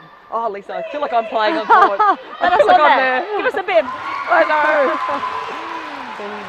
2 goals in it, 2.5 minutes remaining. Long pass in. But almost getting the TO almost got that hand to it. But Kelby picking it up and converting. I'm not sure now. I think with them in the lead, I'd probably be playing it quite safe, keeping the possession. Yeah, 2 minutes to go.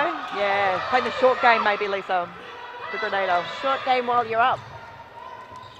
Don't lose the ball. Hold on to it.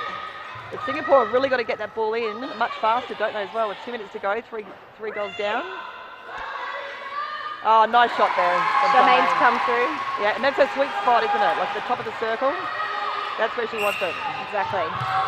So Grenada now just have to play calm netball. Big pass.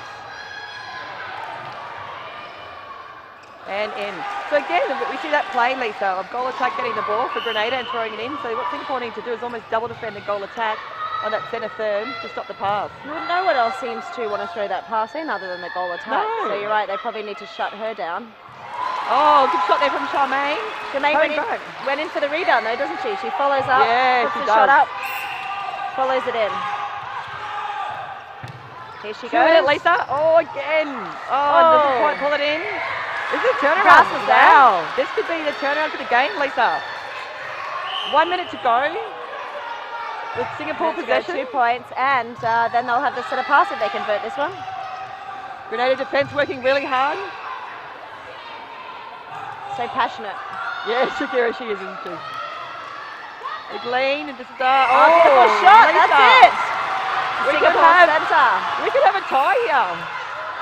This makes a very interesting tournament. Oh, Shakira not quite getting it. It's actually probably the shooting that's let Singapore down in this last quarter. Yeah, exactly. This is a big That's goal. accurate. That's a big lean. Oh, That's my it. goodness. It's even. We have a tie. 44 all. There's 24 seconds to go. Singapore are off their They bench. need to, are they going to go the long pass? Yes, they do. Oh! She's taking a lunge for the lunge shot. She didn't realise she had 14 seconds to go. 7 seconds to go. Singapore are going to do the long bomb. I'm not sure if they're going to get it down there, Dan. Gosh. 2 seconds. 5 seconds. She doesn't. Oh, wow. I thought he was going to call a contact then, but no. That would have been amazing. It's done. What a game. What a game, Lisa. 44 oil. Wow. Wow.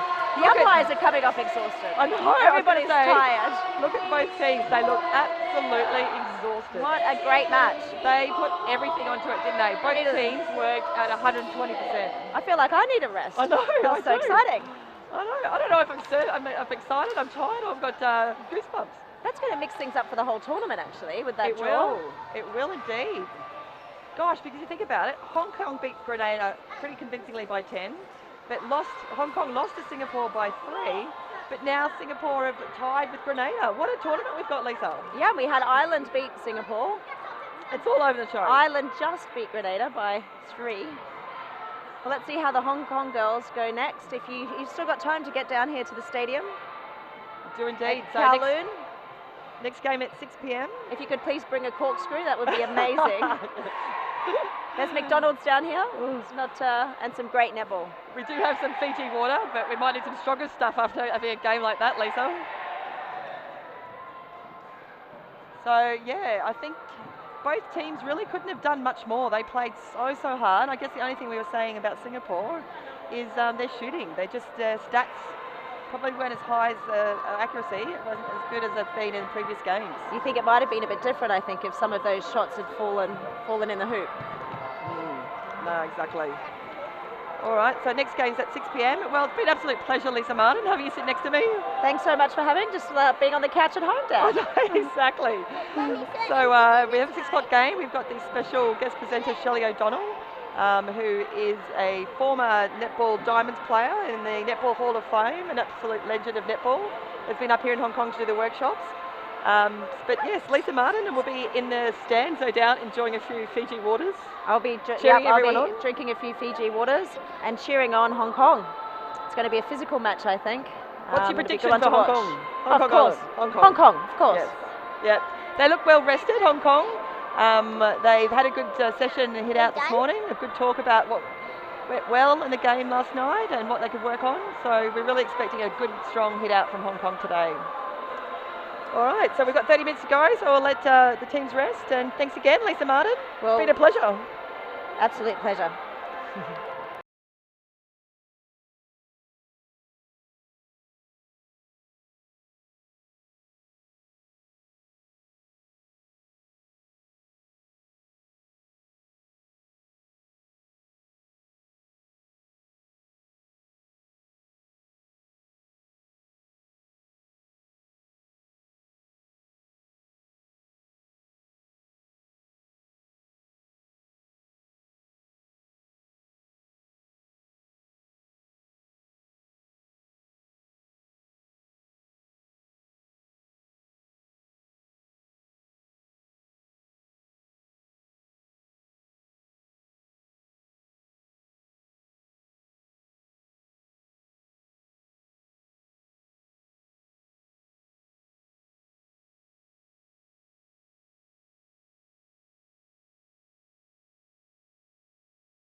Okay, so welcome back to day 3 of the Four Nations. So we've got a big matchup tonight of Hong Kong versus Ireland. So sitting with me today is our special guest presenter, Shelley O'Donnell. Shelley is obviously from a former national diamonds player. She was in the the Australian teams that won the World Championships 91, 94, 99, also 95. in 95, and in the Netball Hall of Fame. She's been up here to do a workshop, so really great to have you on board and up here in Hong Kong, Shelley. Great to be here, Danielle, and I know you really want me to play for Hong Kong, which is why you almost said I play for Hong Kong. I know, I think that was a little bit of a purposeful slip. Yes, I have been trying to get you to play. We've got the uniform for you, Shelley. Yeah, apparently you have. Um. I am just happy to be here. I had a really enjoyable day today. Taking some of the young grassroots of sorry. Oh, hang on. Oops, we've had a little bit of a communication error, so we've just got that on now. So Shelley, welcome aboard. Here we go. Also, no one can hear me. No one heard me then. No one heard there you. you go. But well, now I just said all my jokes. There's going to be no more jokes. Oh, damn. So Don't worry, I've got some jokes for you. just say that I'm really excited to be here, and I had a great day today, taking a couple of coaching workshops, an attacking and a defensive workshop, and it was really great to have the girls that came down, the youth of Hong Kong, the juniors that are coming through. You've got some great talent, and it was nice to see some of their great skills, and they worked the drills that I put them through really well. So yeah, it was a great day. And then I spoke to the Hong Kong team, gave them a bit of a motivational speech. We'll see how well that works once they take the court. But yeah, look, it's been fantastic, and I'm really enjoying my time over here. Oh, no, great to have you here, Shelley. And your talk must have done the work, because they're looking super pumped, the Hong Kong team. They came up had a brilliant warm-up, really looking unified, and they look raring to go. I see the lineup today for Hong Kong is very similar to what they started off in the first game. So we've got the matchup of goal shooter Crystal Edwards and Michelle through the centre court. We've got the captain Kate Jolly and Mandy wing defence, and we've got the great dynamic duo defence of Tassie and Kalani. So the Irish team, we've only got 9 players, so probably won't see a lot of changes in the Irish team. I know they've had a few little injuries, so let's see how they go. They came out firing in the first game against Singapore, day 1. They just beat Grenada last night by 3, so this is going to be a really great game, Shelley. It's going to be a great game, and you know, when you've got only 9 players and there's only 2 on the bench, it does test your fitness. So we'll see how they go. I saw the first game, and I thought they had quite an impressive performance. Their second game, not so. So let's just hope that Hong Kong have it over them in tonight's game, particularly in the fitness area. I believe Hong Kong have done a lot of work on their conditioning, strength and conditioning, and they've got the legs. So I think that they should be able to run up the game a little bit better than what Ireland can. But we'll wait and see. Okay, so your money's on Hong Kong, Shelley. My money is on Hong Kong. I think that they've got a great opportunity. So just introducing the teams of Ireland now. That is the starting 7. And joining them on court are Kira Murphy, Brittany North, Coach John Young, Physio Benjamin Fred, Team Manager Pam Hoyle. Ladies and gentlemen, please give it up for Team Ireland. So quite a bit of experience in the Irish team, Shelley. So a lot of them have got sort of above 20, 30 caps, international caps. Janice Hines has got 81 caps, the goal shooter for Ireland. Right. So Janice sounds like she's been around since I was playing. Oh, not quite. She's 36, but close, Shelley. Very close. She could have been. She's close to me anyway. She's probably the closest one to Only me. a few years apart. So the crowd goes wild for the local team, Hong Kong. Some great support today in the crowd. Mandy looking very excited as wing defence. Mandy's had a great tournament. She has had it. I've been very impressed with her performance over the couple of games that I've seen her play. She gives a go. She has a go at the first ball, and she really picks up and tries to stop her player from hitting the top of the circle, which is probably what I was focusing on in my defence session today. So yeah, no, she's been very impressive. Oh, no. The umpires for the game are John Yanni, Nathan Becky. Your serve umpire, UB Lee. Teams in our need to read and be ready they're exchanging their gifts. And Shelley, you missed the previous game, but was saying for Grenada, they give out the rum. Grenada rum, Caribbean rum. Well, there you go. A little bit of a shot before the game. Is that to put the other team off? That would maybe? have been nice. We're waiting for the our For the presents as pins. well. I'll take a little shot of Grenada rum over the pin any day. Absolutely. I had Alright. I had a jar of pins at home. I would have loved it, although the rum wouldn't have lasted very long. The pins last a bit longer. Oh, good to hear. All right, game on. So day 3, Hong Kong versus Ireland. This is a really important game, Shelley, because it's been a close tournament, so it's sort of been a must-win for both teams. Hong Kong have lost just 1 game, and Ireland haven't lost any games yet. Yeah, so here's Hong Kong's opportunity to just give it their all. I mean, they really need to win this game if they're going to play off for first and second. Yep. A bit of height in the Irish team as well. We're talking about wing defence for Ireland. So she stands at 182 centimetres. So it's very tall for a wing defence. You wouldn't be like defending as wing Yeah. attack. How would you like to be defended by a 182 centimetre wing defence, Shelley? Exactly, and I think that obviously her strength is putting lots of pressure over the pass and forcing the ball up so that their defenders have an opportunity to have a crack at the high ball. That's exactly what happened. Nice rebound from Katie Walton from Ireland. It's bringing the ball down.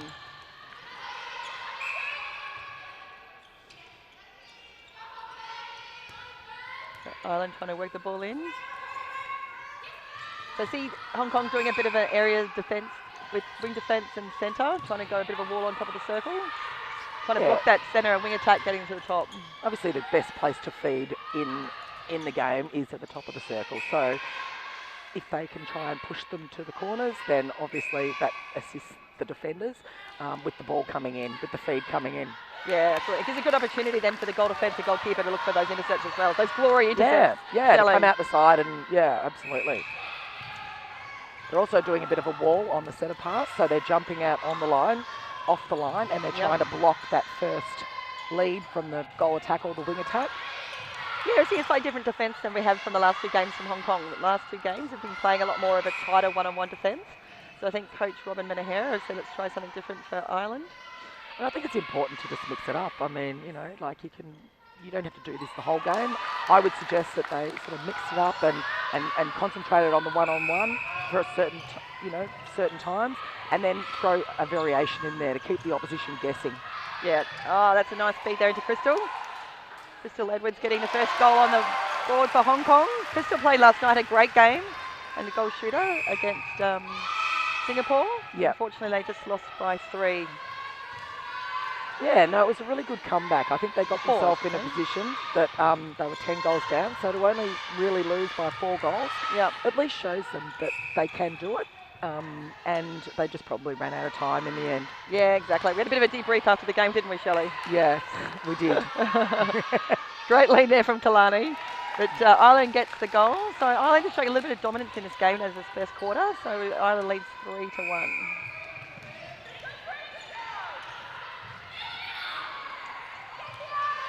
We saw a little bit of sort of errors with Hong Kong last night when they played Singapore. So let's hope they've ironed those out and just playing some nice, clean netball. The great shot from Michelle. I think also the thing that let them down in the Singapore game yesterday was the fact that their shooting was off. So I think they need to really step up and lift their shooting percentage. Try and work the ball a little bit closer to the post so that your shooting percentage can be obviously a little bit higher. But then credit to the opposition for forcing them to shoot from a fair distance away. Yeah. We've got another opportunity for Ireland. Great shot. So quite accurate shooting so far from Ireland. As you said with that, Shelley, that's the name of the game really, isn't it? They've got to get that accuracy in to finally win that game.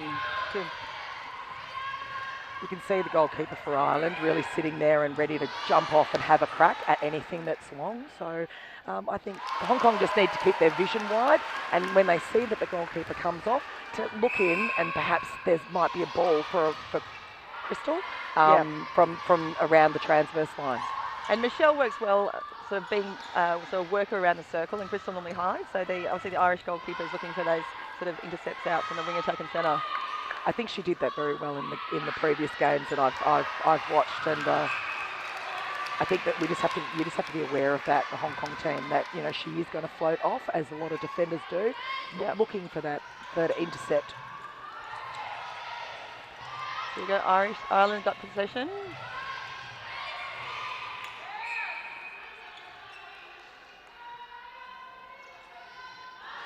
Not quite getting it in. So I know Janice has had a bit of a knee injury through this tournament, but good to see she's still holding up on court.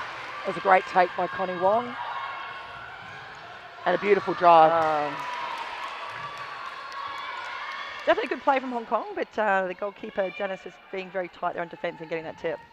I think Crystal moved a little bit too soon off that. She needs to hold a little bit longer, and once the ball is then let go, then to move off it. So hold on to that hold that tiny bit longer, rather than moving first.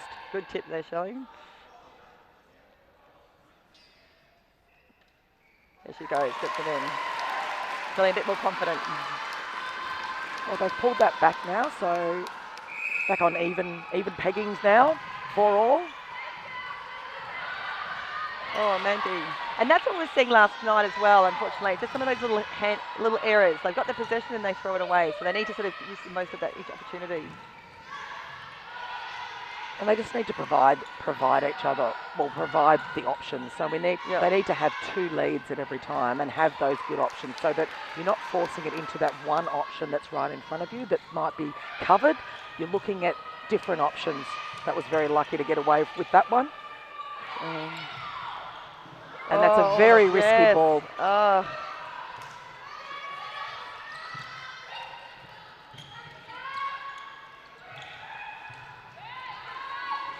Goal shooter using her height. And Ireland just taking that 1-goal lead. I think the long ball is on sometimes when there's a mess just in front and you need to look over that mess, and then you see a last-minute lead from your wing attack. I think if you're just going to look down and force it over the length of a third, it is very risky unless your wing attack has the space in front of her defender. And I think in that instance, the wing defence was really tightly on her, and it was just a risky ball to take. They need to work it short and work it down to the attack end. Well, we saw last night Hong Kong struggling a little bit to get the ball through that centre third.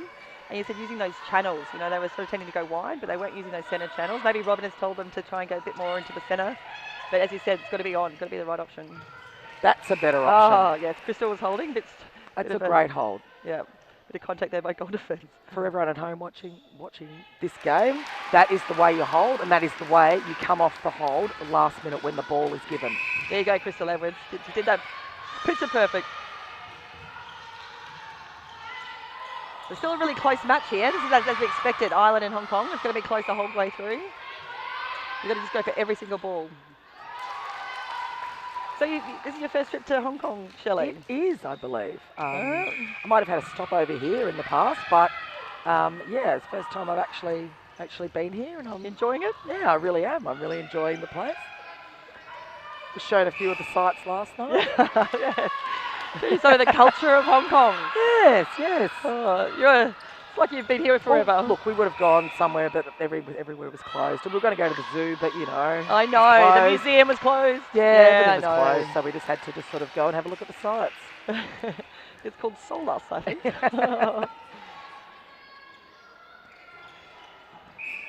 So Tassie coming up, providing support, looking for feeding into the circle.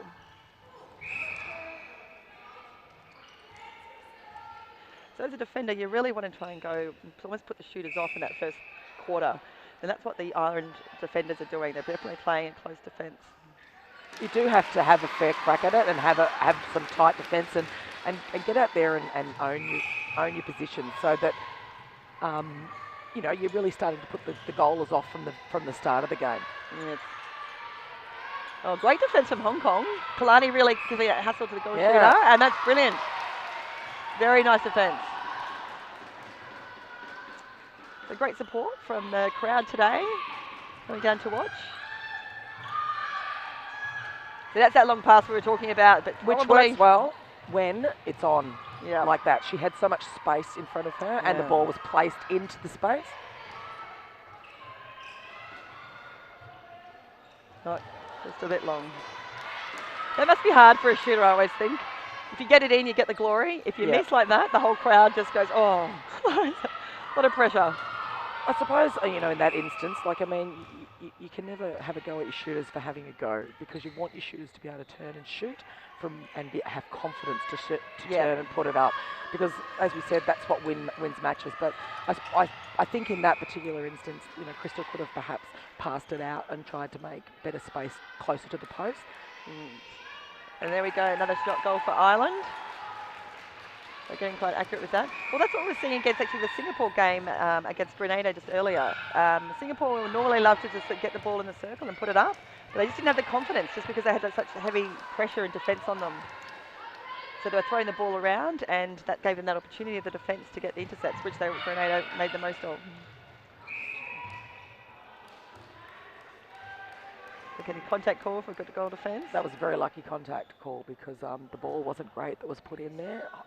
The Crystal was making quite a good hold, but I don't think she gave herself enough space to, you know, she was a little bit too close to the post. I think it would have been better off swung to the top, to your centre, or to wing attack, and then gone in.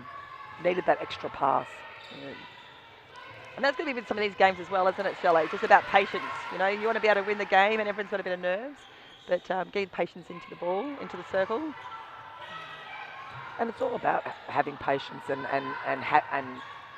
keeping possession, holding on to it, just working hard, having options, and having those different options the whole time. So Ireland got the rebound there, and to be able to convert it into a goal. That was well held, the space by the goal attack for Ireland to get that.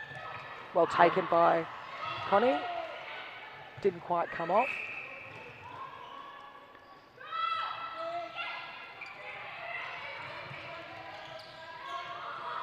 So the goal attack for Ireland, not particularly tall, so she's standing at just 168 centimetres, whereas we've got Tassie against her at 180. So, you know, there's a 12 centimetres height advantage over defence.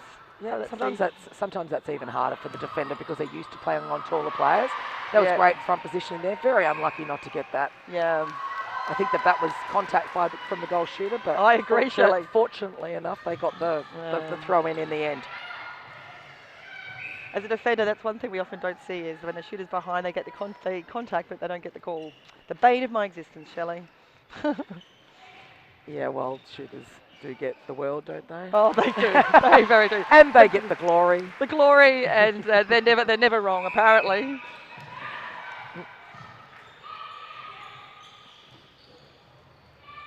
Oh, that had to be played ball. Yeah, there we go. The umpires, they've done a great job this whole tournament, really keeping control of the games.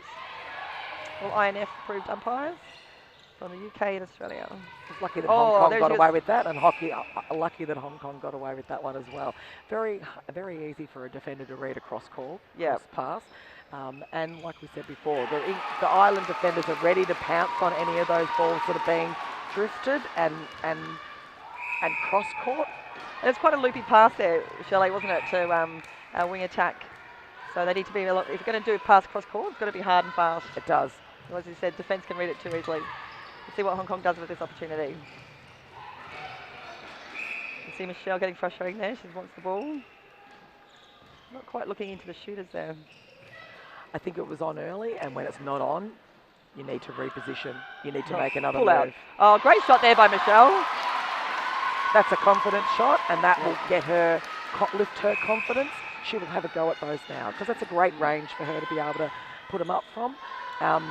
Obviously, knowing that she's got Crystal underneath the post, who can block out for the rebound, gives a goaler confidence to have a go at those, particularly the shorter goaler.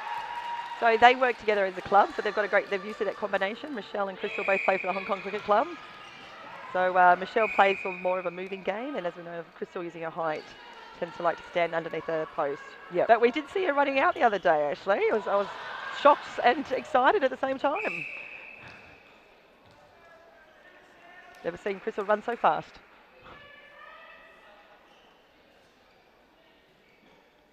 See if I can get in again. Oh, excellent. Great shot. So Michelle had an absolute blinder at the Nations Cup in Singapore in December. Very instrumental in getting Hong Kong the goals that they did. Talking about the Irish defenders, the Hong Kong defenders are also sitting back and coming out. But I suppose you take that risk then, that when you do go out and it doesn't pay off, then you're stuck and you're leaving your shooter under the post. So and that's exactly what happened then. Yeah. An easy goal for Ireland in the end, but it's important for the defenders to have a go at that and try and see if they can force something before it gets to the goal circle. Yeah, she's got to give it a go.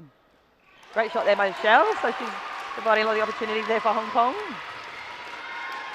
There's still a really good match here, Shelley. 12-11. It's a great match. It's very closely contested. I think both teams have got, are doing some things well. I think there's some great defence from both teams.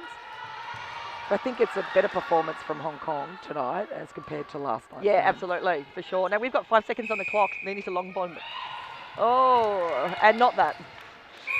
And 0.7. What can they do for 0.7 a second? Hope for a contact. Hope for a all contact. All in one. Oh, you don't go to short pass. Okay. Yeah, no. There we go. The only option you have there in that sort of amount of time, which is you're probably not going to get a shot, but give it, let it go into the circle, hope for a contact and a penalty, because that's the only way that you would get a shot after the siren. So Hong Kong lead just by 1. So this is sort of expected, as I said, a tight match, but Hong Kong playing a great game at the moment. Yeah, that's a great start for them, and I think that, like I said, their performance tonight is a big improvement on last night's game, I think, and they're actually holding a little bit longer. They're looking at options. They're not really letting the long ball go, and when they did a couple of times, it didn't pay off. So they've shortened their game. Perhaps it was my motivational speech. I was going to say, you took that exactly. I was going to say the exact same thing. Must have been your speech. See, another reason why you can't leave Hong Kong, Shelley. You're our good luck charm. Well, there you go. Well, you know what? We've won the first quarter. Are we going to take our things off now and stop the game? Right.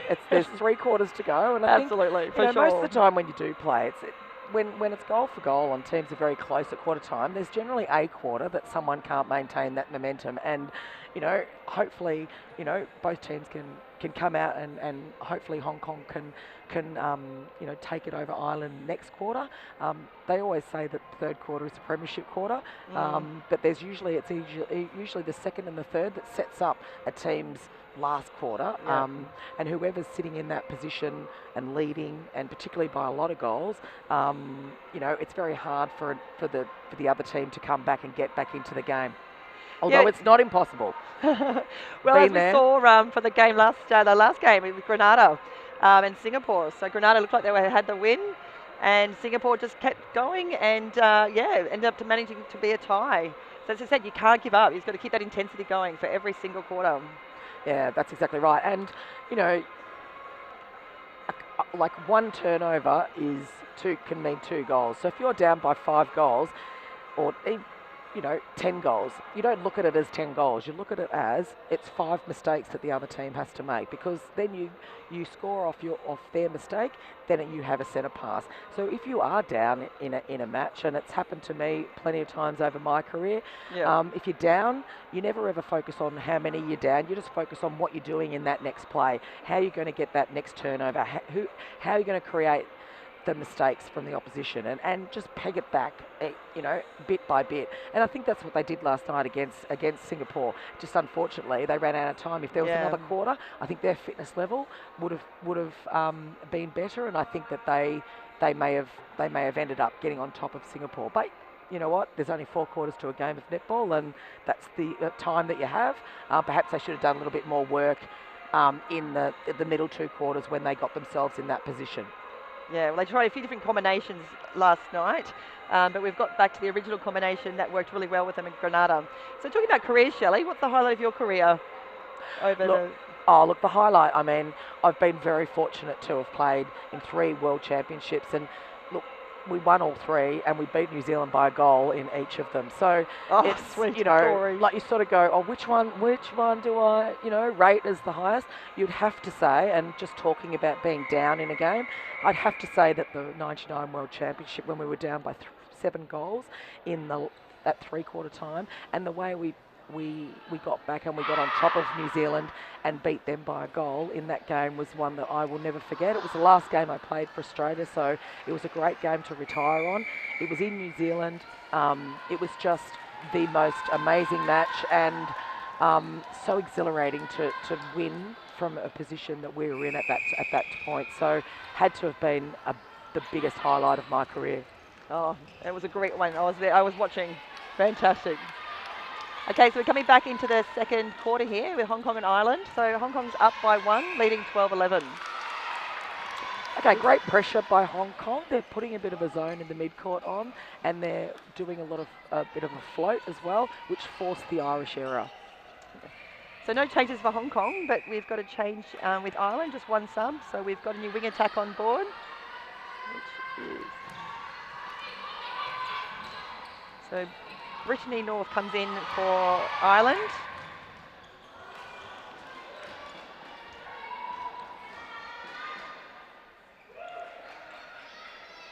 So Brittany's just got 2 caps previous to this nations tournament. So no doubt valuing the experience she's getting from this tournament. So Mandy was playing a lot of defensive pressure on the Irish wing attack, so I guess that's why the coach wanted to change. See what happens now with Brittany. Yeah, no, she was doing a great job, and as I said, she's had a great tournament from what I've seen. And you know, it's nice when when the opposition changes your position that you're playing on. Exactly. Because it makes you think that you have done a good job. Yeah. And they think that Ireland think that that's where they fell down a little bit, and so give yourself a pat on the back for forcing that change at quarter time. Yeah. So really good defensive combination there with Tassie and Kalani. So just changing shooters. Unfortunately, Irish ball. I think a contact from Tassie.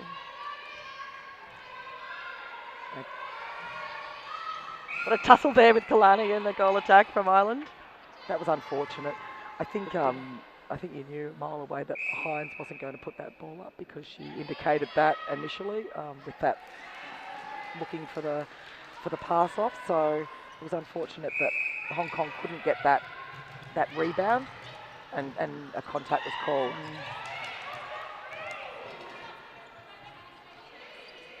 So Robin Menahira obviously having confidence in the starting 7, keeping the same 7 up. I think they're working well together. Crystal trying to hold there, but no opportunity. Now, what was that call? Was that a held ball or a step? And perhaps it was a step. I couldn't really see. It was good thinking by the centre for Hong Kong because she didn't want to put it into the circle and, to swing it. But unfortunately, there was obviously a footwork error or... Because we saw that a lot last night, didn't we, Shelley? The footwork from the Hong Kong team. So hopefully we don't see too much of that today. Because those errors, if they cost you the game.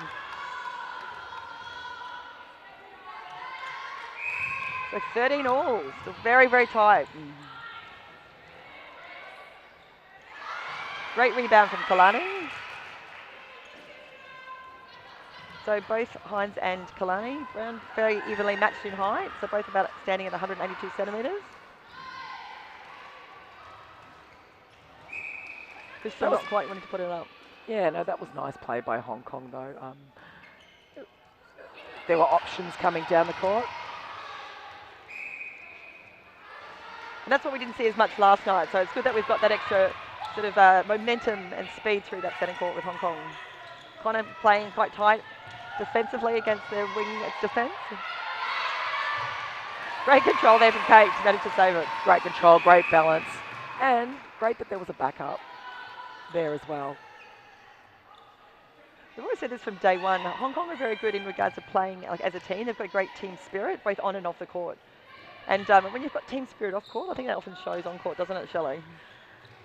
Oh yeah, it does. I mean, a team that gets out there and backs each other and is confident and is always just encouraging and talking is a team that's, is going to get out there and, probably, I'm sort of losing my words now, as you get sometimes. Well, I think sometimes I stare at the game and I think, what's going on there? Actually, I'm talking. It's hard to talk and watch. Yeah. Went on a little bit of a tangent, but no, Yeah. a happy team is a confident, successful team as well. Yeah, absolutely. And a great shot from Hong Kong. So Hong Kong leading still 14-13. Just 5 minutes into that second quarter. See Crystal coming out a bit more now. Playing a bit more of a running game. Quick pass up.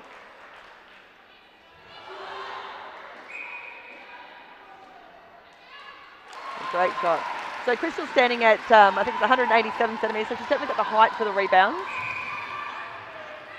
Yeah, and sometimes a defender, even that's shorter, is if they hold out and they hold the space really well and get in front, as was just seen then, which was unfortunate because it was out of court. But, but both defenders down in Hong Kong give a little bit of way to the shooters a lot taller. So they need to block her out of the contest. So make sure that they're between her and the post and keep her out of that contest. Well, as you were saying today in the workshop there, Shelley, it's all about getting that front position, isn't it? Absolutely. For a defender. And obviously attacker wants to be in front as well, so it's got a constant battle. Michelle there apologising to the defender goalkeeper, Katie Walton.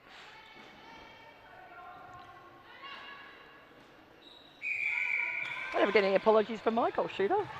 Very nice of Michelle. I don't recall getting an apology from anyone. And I never gave one either. No, I could never imagine that. Shelley, I don't imagine you doing an apology to anybody. I don't actually quite get when someone falls over that you just don't keep playing, not say, how you going, or sorry, or whatever. It's like, oh, here's my chance to find some space by myself. Absolutely. We're not here for a chit-chat. Michelle doing a little elbow there into the goal defence as well. Oh, She apologising then. Yeah, I know. Got to get some coffee and scones out soon. So you don't see that in footy or anything, do you? No. Footy or soccer or anything, it's sledging. Yeah. I think you can still get that in netball. I've seen that with Australia netball and there New is a Zealand. lot of sledging. That was great defence by the wing defence there for Ireland. She had Connie covered, but we were just saying before, Hong Kong need options, and there was only really one option on that centre pass. They needed to provide another option in the goal attack coming forward, or also you've got the two others behind that you can play it back if you need to. I think that was just forced. It was never ever going to be on. You're right, Centre's just got to look back a bit. Kate's just got to look back because Tassie's always there as well. Tassie's goal defence, but she's coming down a lot and offering a lot of support. So you're right, just got to turn around and have a look what's there.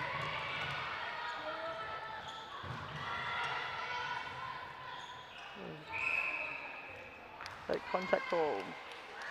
Hong Kong covered centre wing wing defence for Hong Kong covered that first lead very well then. There was lots of tight one-on-one. Yeah, and again, what you were saying before, Shelley, it's about the wing defence job is really to stop that wing attack driving to the top of the circle and getting that sweet spot, that top position, which is where every wing attack wants to be. Absolutely, don't I know it. The thing that you hate is being pushed out to the side and denied any central corridor space, top of the circle space. So if you can just irritate the wing attack as much as you can by pushing her out. Like that, like Mandy just did then. Let's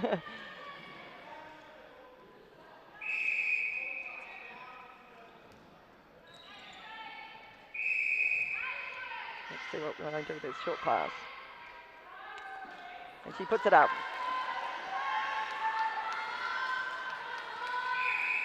So Ireland is taking the lead now, Shelley, by one.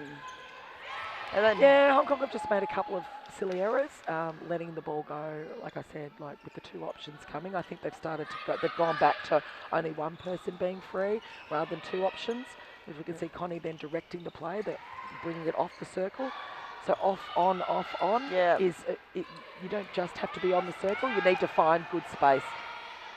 And I mean, Kate Birmingham from Ireland is doing a great job over Connie for keeping the defensive pressure in, isn't she? So she's keeping Connie off that circle.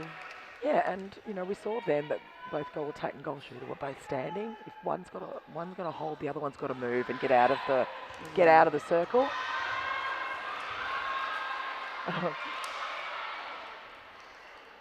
Goal defence trying to get that little cheeky pass through. But Crystal converts. So does this give you itchy feet, Shelley, to get back onto international netball? Oh, it certainly does. It always does when I watch international netball. I always think, but it's, you know what, I've done my time. I've, I had a great time doing it, and you can't play forever. But I still sort of, there was a point where I actually, progressed and went up through the ranks and the pathway. Now I'm going down the pathway. So I got up to the top of the hill, and now I'm going down. But I'm still not quite at the bottom yet. I'm still playing. But not a fantastic, well, it's a not bad standard, but it's certainly nowhere near international level. I'm sure you've still got it, Shelley. You were saying you're playing with your daughter now. Yeah, and you know what? That's something that my sister and I did with my mum. She played until we could both play with her. My sister, also a very talented netballer, played in the Australian under-21 team. Spent a couple of years at the AIS. We both played with my mum, and because we used to look up to my mum. That was our idol, because there was no TV. Well, there was TV. Don't get me wrong, I'm not Jeez, that I was old. going to say, when were you God. born, Shelley? There was no netball on TV. Didn't have any players to look up to, and so you looked up to the people around you, and that was my mum and all her friends, and playing netball, and all we wanted to do was play. So, yeah, so it's nice to play with my daughter now. She's 16, and yeah, I'm going to play a season with her, and That's great. I love how it's going through the generations. Yeah. Maybe you can do it like 3 generations there, Shelley. Oh, I don't know about 3, and I don't want to encourage my daughter too early either. If she's listening. Yeah, exactly. Well, my daughter's only 9, so I can't retire until we're both on court together. Oh, I'm sure you'll be right. You're fit as a fiddle. Oh, shucks. Thanks, Shelley. You haven't seen me lately. You seem to get injuries when you're off the court. Yeah. I know. How does that happen? Actually, a little bit like me. I was fine on court, was off the court, Oh, it's a couple of times that the goal attackers sort of fallen on the ball, but just shows the desperation of trying to grab as many loose balls as what you can. Well, as Lisa Martin would say, there's a lot of argy-bargy going in their circle there. There's a lot of elbows being put in from both the shooters and the defence. So very It's hotly indicating contested. that Sweaty. there's a little bit of sweat on the floor, and obviously when there's a bit of sweat on the floor, it becomes a little bit dangerous. So players want it wiped. So trusty ball girl comes on. Oh, there she goes. Did it with got her claim to fame. All her friends at home watching. Great pressure there by Hong Kong. Forcing the goal attack to the side of the court and then forcing the error. Yeah, I think Tassie's done a great job with defending the goal attack. A lot of pressure. But also, as I said before, providing a lot of support with Hong Kong bringing the ball up. Once again, both goal attack and goal shooter are just standing. I don't know whether they're trying to create a hold option for the feeder, but the feeder really needs one of them to come out. Not just both stand there. Someone needs to move. Yeah. By moving and keeping the circle moving, it does create more options, because it allows you to have a holding shooter, and she has more space because both are moving away and moving around. Yeah, good tips. See, Crystal Edwards there a little bit frustrated. I think she's getting a lot of defensive pressure there. Oh, nice defence there from Tassie and Kalani. Yeah, no, it was great. One in front, one behind. Yeah. Unfortunate for the contact, but certainly very risky ball for the Irish centre to put in from there. Yeah, you definitely think you'd be going for the option that doesn't have the defender on you. If there's 2 on 1 under the post, there's got to be someone free. So just rushing it out a little bit, though.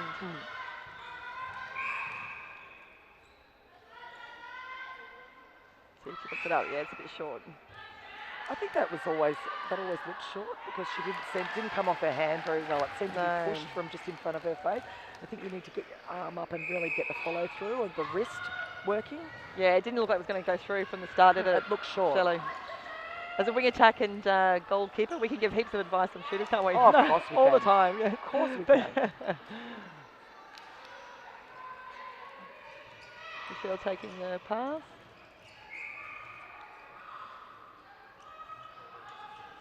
You can hear Ronnie Arnold on the sideline, as always. Trying to encourage There's a lot Hong of Kong. support from the bench, which is really important. If you're not on court, and I said to the girls earlier, you know, everyone wants to be on court, but if you're not on court, you need to provide that support from the bench. Yeah, it's always Just to nice. really encourage and also gets you into the game, so that if there is an opportunity that you get on, that you're ready to go because you're sort of living what they're doing out there.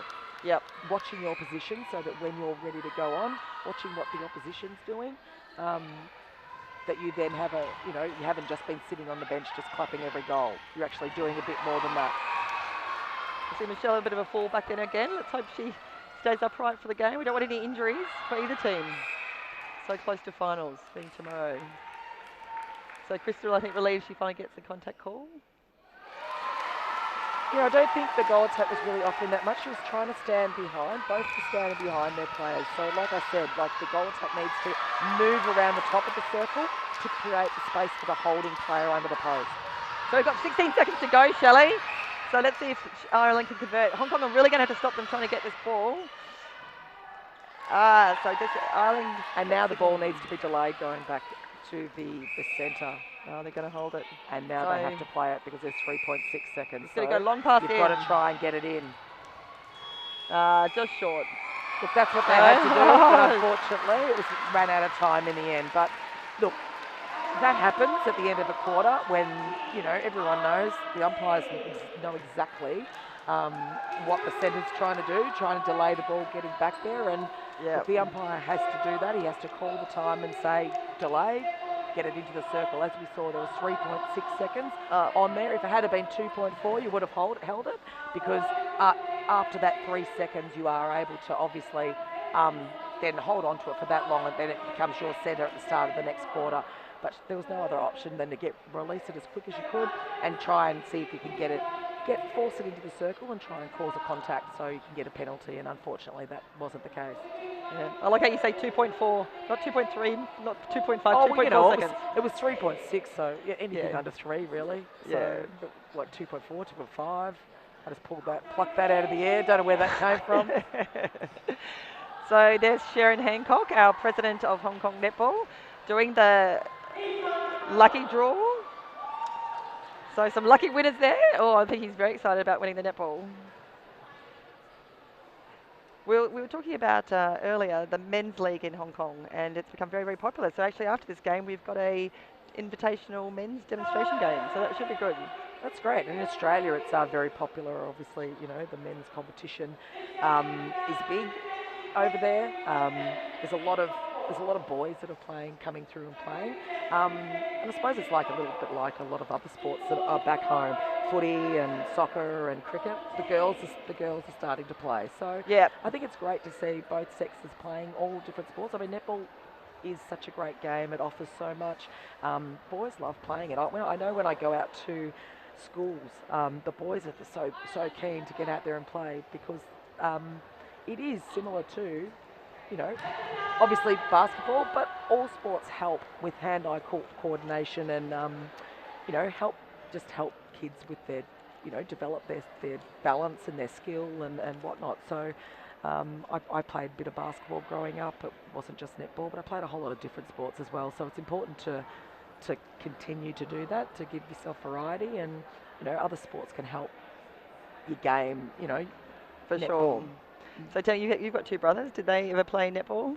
They obviously were very No. talented Aussie rulers, but No, but they probably wouldn't have dared, because I've got 3 brothers actually. oh, three, right. And That's right. yeah, no, they didn't play netball, but they probably used to just say, I do recall them saying, oh yeah, it's a girls' game, and I think they were scared that I might have beaten them. Yeah, and you because probably would have too. I know that when we used to have backyard antics and we used to do footy and whatever, I did used to smash them, so they were probably a bit scared that they would get beaten in netball as well. Look at the girls there, little kids. Little game. Oh, they're having some sort of game, but the coach there, it was one of the girls that came out and helped me out with the coaching workshops today. And like I was saying, you know, Hong Kong looks like it's got a great future. The young kids that were out helping me today showed quite a lot of skill, and I was really pleased and impressed with the way they listened, and they really took on board things that I was asking them of them. And yeah, look forward to seeing what they can produce or what they can do in the next few years. Definitely the future superstars of Hong Kong. So Connie Wong's done a brilliant job of developing youth of netball. And so we're seeing that's really paying off with the players now coming through. So we've got some young players in the Hong Kong team that's come through from the youth pathways. So we've got Jasper and we've got Jessie and Anne and Angela. So a really nice combination in Hong Kong. We've got the combination of the youth and experienced players of Crystal Edwards, Michelle and Connie Wong. Yes, we talk of them of experience, not old or anything No, like that. exactly. You know? No. Yeah. It's experience. Yes. I think let's not talk about age. As you say, you can play forever.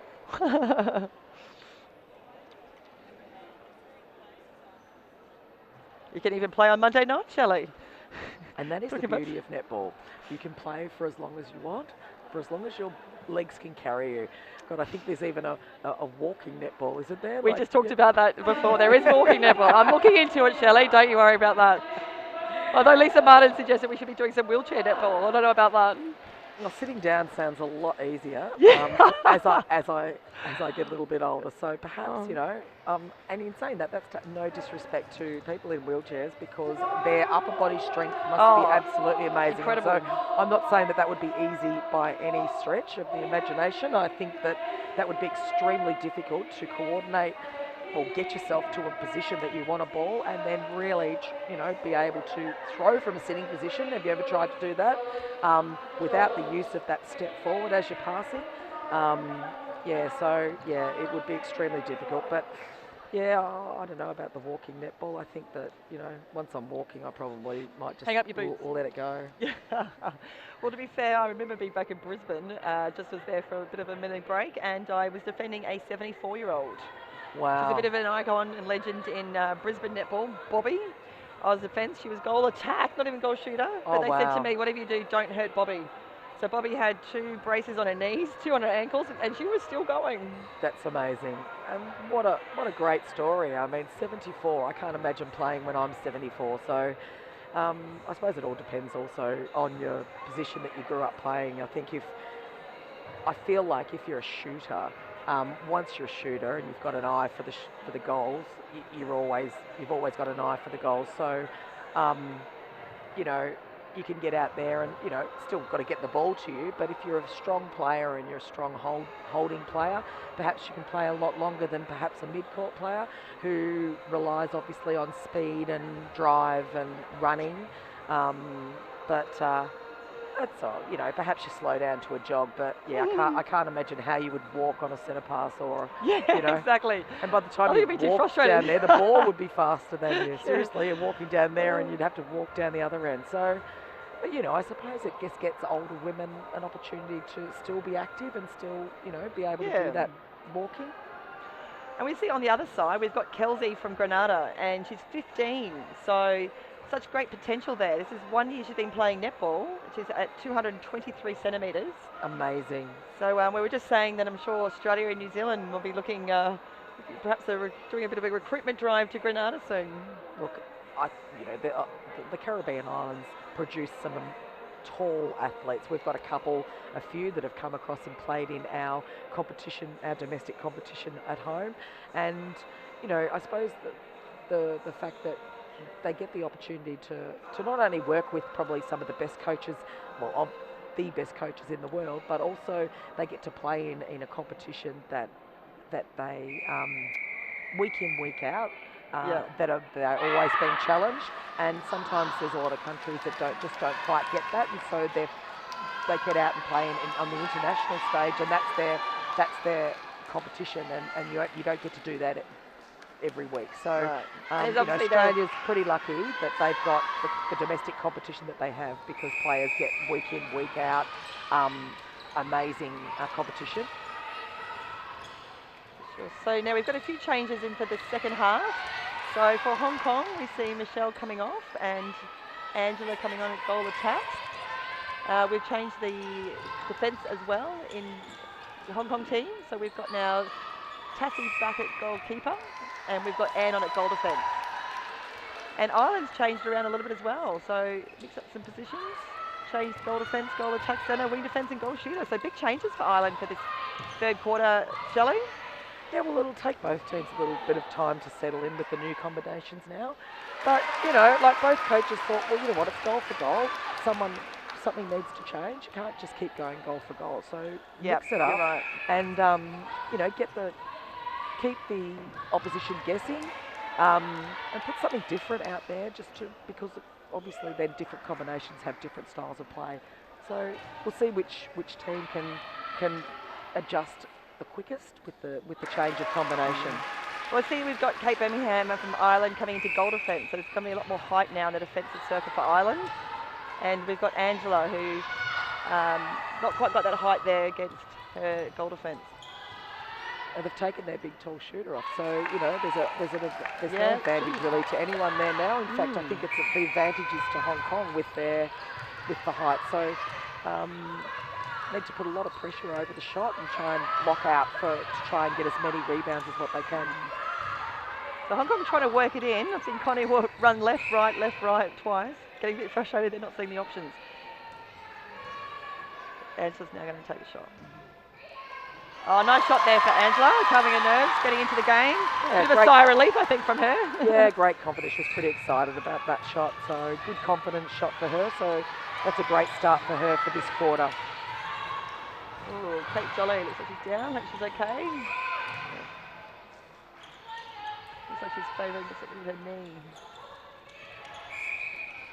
Oh, Taff, good reading of the play, but unfortunately it's a contact call. Thought she came around that quite cleanly. Defenders, they're always getting hard done by, aren't they, Shelley? I thought she did. So maybe it happened before the ball came. So it was a clean intercept, but maybe it happened a second earlier, just getting into that position.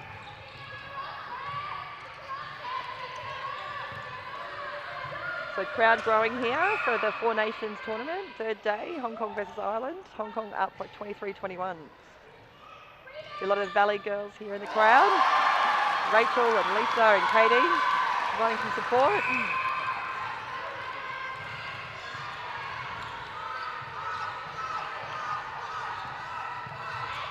You see the Hong Kong sidelines, everybody quite vocal now, getting all a bit more important. That was interesting. It either had to be a contact or a step or something, but the whole crowd weren't happy about that. No. About non-call. Maybe they saw something we didn't see, Shelley. Wave that long pass. Oh, so Angela tries the screen, but yeah, goalkeeper read that well. This is at the stage of the game where Hong Kong have got themselves 3 goals up. They've just got a turnover, and they really needed to make sure they worked it in short to ensure that they scored off this opportunity, which in the end they did. But I think that's where they have to keep it short and not try and force the long ones in. Again, I think we saw that a bit last night, didn't we, Shelley? So they got a great intercepts. We had some defensive opportunities, but we just couldn't convert it because we rushed it or didn't get the best options. Now, that's probably one of the first times that Crystal's come out the top of the circle, and on that lead, it opens up the circle so well. When the shooter comes through the middle, it gives the goal attack the option of having the circle and working the circle. Just changes it up, and the defenders are, you know, like variety is what can beat a defender. So the new changes for Hong Kong seem to be really working out for them. Angela shooting really nicely and combining well with Crystal. Yeah, great pressure in the defensive circle then to force that ball out to the edge of the circle. And as you say, like the goal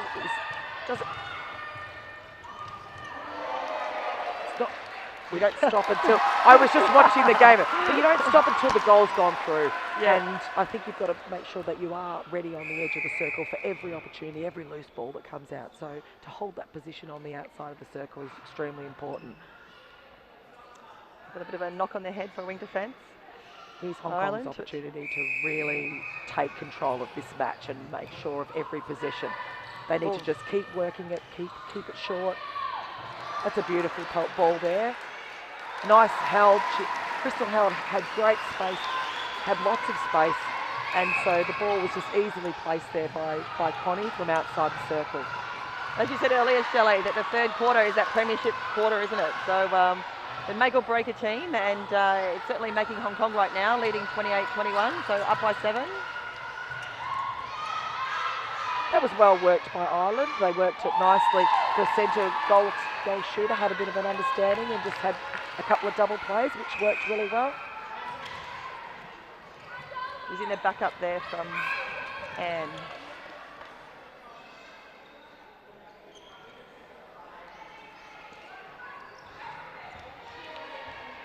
So Angela has actually represented Hong Kong in both netball and rugby, Shelley. A very versatile athlete. Yep. Like I said, it's important that you do play other sports because they can help. So a lot of the rugby stuff that she does could help with her strength out there in netball. As we just saw then. Great. Good work, Crystal. Although I think she might have been a bit offside there. Well, not picked up by the umpire. Oh, I actually don't think she was. I don't know where you were looking. I've got the line right here. I feel like I'm tennis, you know. Fault. Although you're in a better position there, Shelley. There you go. Crystal trying to hold. I think it's the first time we've seen a bounce pass be put to Crystal. So yeah, exactly. She did well to get that one. Connie Wong does like a bounce pass.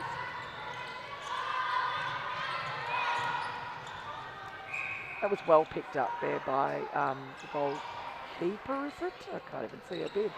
So Tassie got the goalkeeper from Hong Kong, got the tip, but it was then a throw in for Ireland. Contact from goalkeeper Tassie. Then Angela. Oh, both out of play.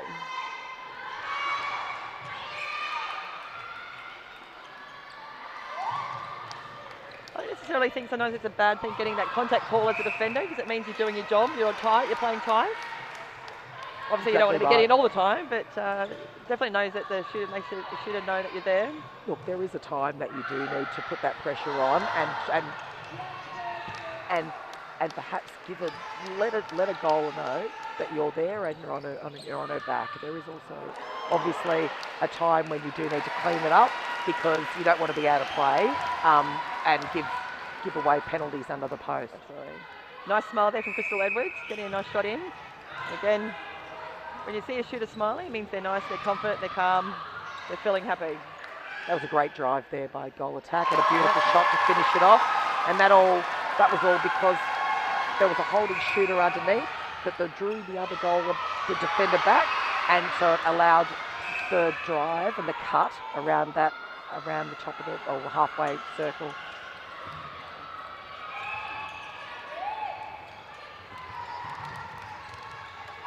Good hands over from Angela.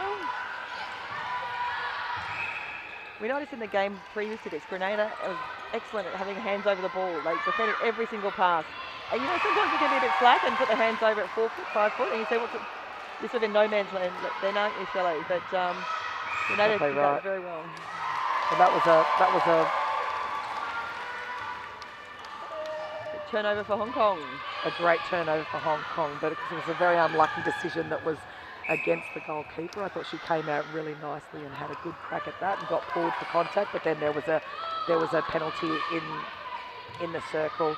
Obviously a little bit of pushing and shoving by the goaler. So Hong Kong pulling out the lead now to 9. So they've had a great quarter. Stepping. Oh, I knew that. Oh, Shelley, you should be an umpire. Have you done umpiring before? Well, you know, I only umpire kids. I don't get out there, and when I have actually umpired, there's another instance of just holding it and keeping control and keeping it short. When they try and put it in too quickly and not work hard, I think sometimes it's just like wanting to get rid of it, not wanting to work hard to work it onto the edge of the circle. Had a great opportunity to go 10 up then.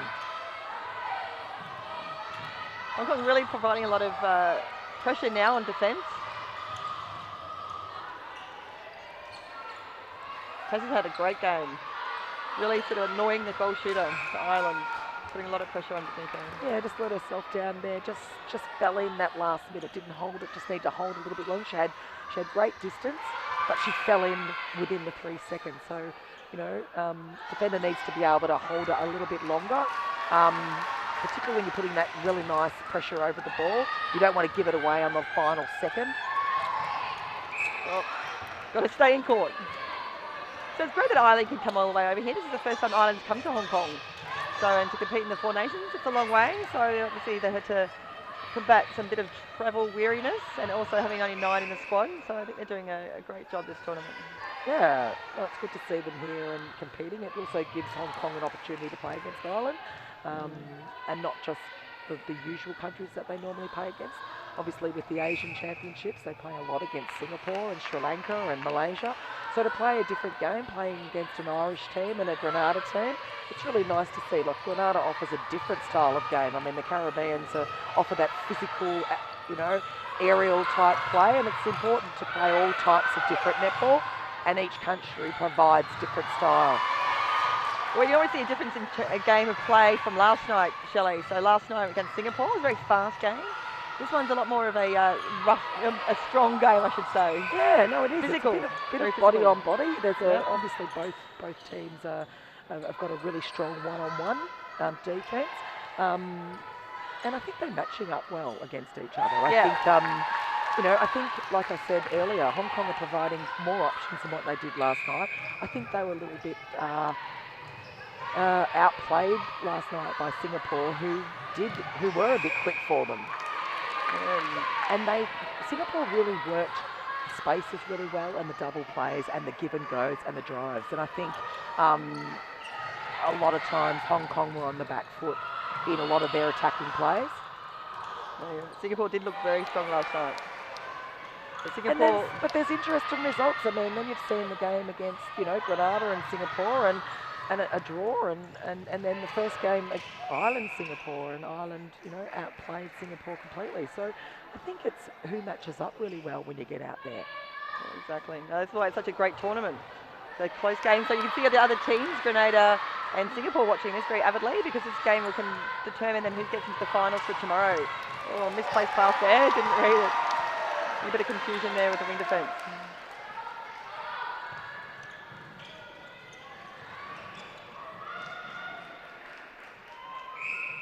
Crystal looking confident.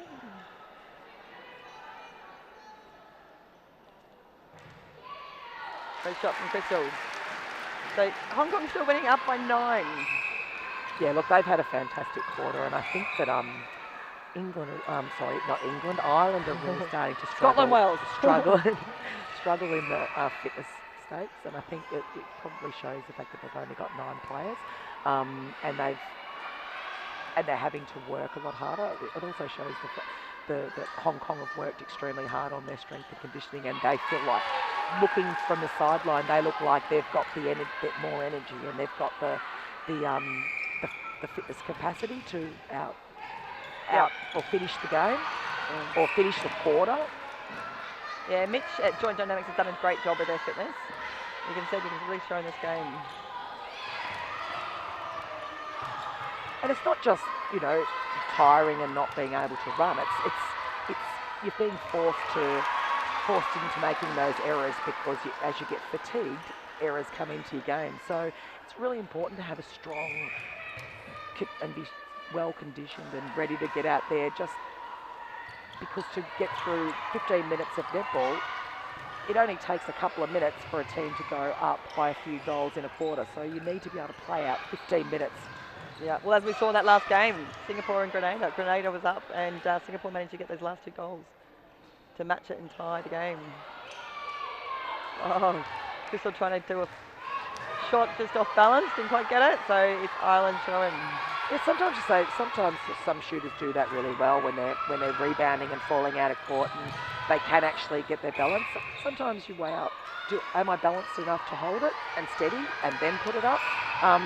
It's hard to say from the sidelines, because you're not in that position, and from a shooter's point of view, they feel like they're falling out of court, so their only option is to put it up. Yeah. Oh. And moving around the goal attack quite well. Oh, she's doing a great job. Giving a lot of pressure still in that defensive circle. What Hong Kong don't want to do is have to take this next centre pass if it's their centre pass or either team really, because there's only 10 seconds to go on the clock. Oh, That's a gets it beautiful in, shot. So great shot from the top. See if she's And going to that's slow. probably Ireland. And Very lucky for Ireland.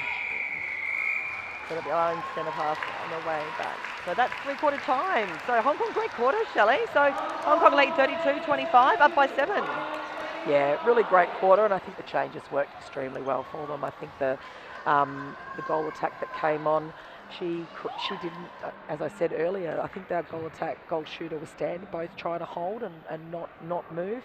I think the difference in the change and the new goal attack that came on was the fact that she provided a lot of speed and drive, and then it took her player when she went off her and went back on the shooter to cover that one-on-one under the post, it opened her up for that drive, given swing and drive into the circle.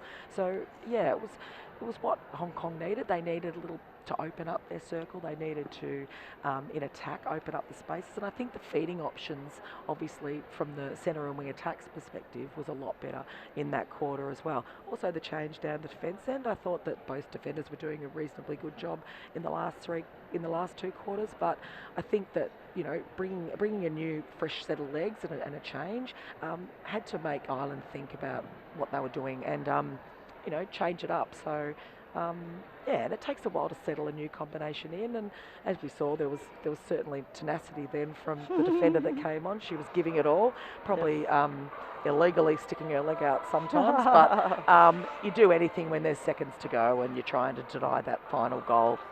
Yeah, now do you expect any changes from Hong Kong for this fourth quarter?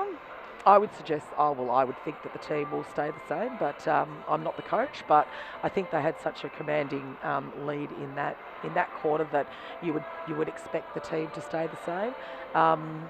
Whether there's sometimes an option of bringing someone on into the mid-court to provide fresh legs. I mean, that could be an option, but I think that both ends are pretty settled now, and I think that they will stay the same. So whether we see a change on the wing attack or the centre's doing a great job, so I wouldn't expect that change to be made, as is the wing defence. Perhaps, you know, like Connie is doing a great job in wing attack, but sometimes I suppose you can bring a younger, and I don't mean to be rude. Did we say we were going to mention age I meant to Shelley? say fresh legs into Thank that, you. just Yeah. to bring a bit more drive and more options and into that attack end. But you know, I think that it's more to the point. Are we going to see another change from Ireland? I mean, we may see their shooter come back on. I think I see that actually, Shelley. I see Hines has got the goal shooter bib on, so ready to go. So they might get some more height, something different. They're going to change it probably. If you're down by 7, it's a bit of a mix-up for Ireland.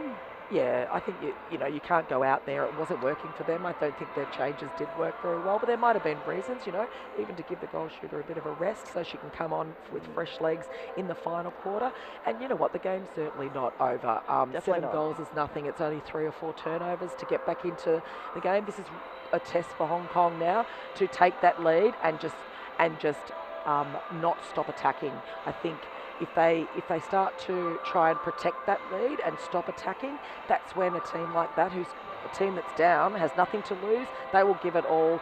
They want to get back into this game, and so Hong Kong just have to be very wary of losing confidence and they just need to think about what's working well for them and stay positive and stay focused. And it's all about a mental toughness now in this final quarter. There's 15 minutes of the game left, and you know, it will determine. The first 5 minutes are very important in this quarter. So fourth quarter, 4 nations, Hong Kong versus Ireland. So the winner of this game really determines who's in the final, Shelley. So if Hong Kong wins, then that will mean we will see an Ireland and Hong Kong final again, I believe, for first place second. Yep. So Ireland, yes, we've got a change. So goal shooter, we've got the goal defence on as well. The change for Ireland. Yeah, I was a bit surprised that the goal defence came off earlier. I think she provides a lot. She seems to provide a lot of encouragement and talk, and she has presence out there. So she's a great asset to bring back on, as is the goal shooter, who obviously her strength is her hold under the post. So the defenders just need to be right on that and just keep moving their feet around and staying in front to not give her that space. Well, the goal defence for Ireland, Genevieve's actually the captain. So, Well, very not experienced. even knowing that, just by looking out there, like you can see that just in her presence and the way she holds herself out there. I think you look to a captain to provide some inspiration. So, and I think that that's the sort of player that she is, and she certainly showed that in the first half with a lot of ball that she was able to get.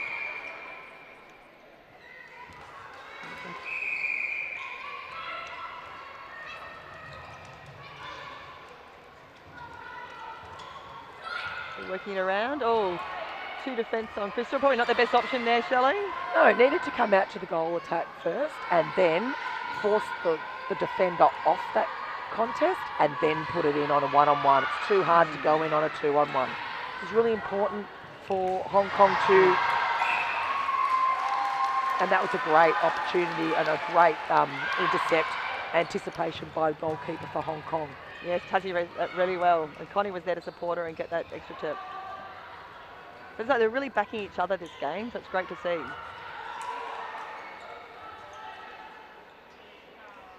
Nice shot by Angela. So a good start to the fourth quarter here at Hong Kong. As you said, that first 5 minutes is really important, Shelley. So Hong Kong certainly trying to keep that momentum going. Great pressure there by Hong Kong, all across the transverse line. We saw the goalkeeper then try and come out and cause another, force another, or grab another intercept. So you see there as well, they had to throw the ball back, looking sort of extra support over the transverse line. So testament to the strength of the defence of Hong Kong. There's no other options. Short pass call.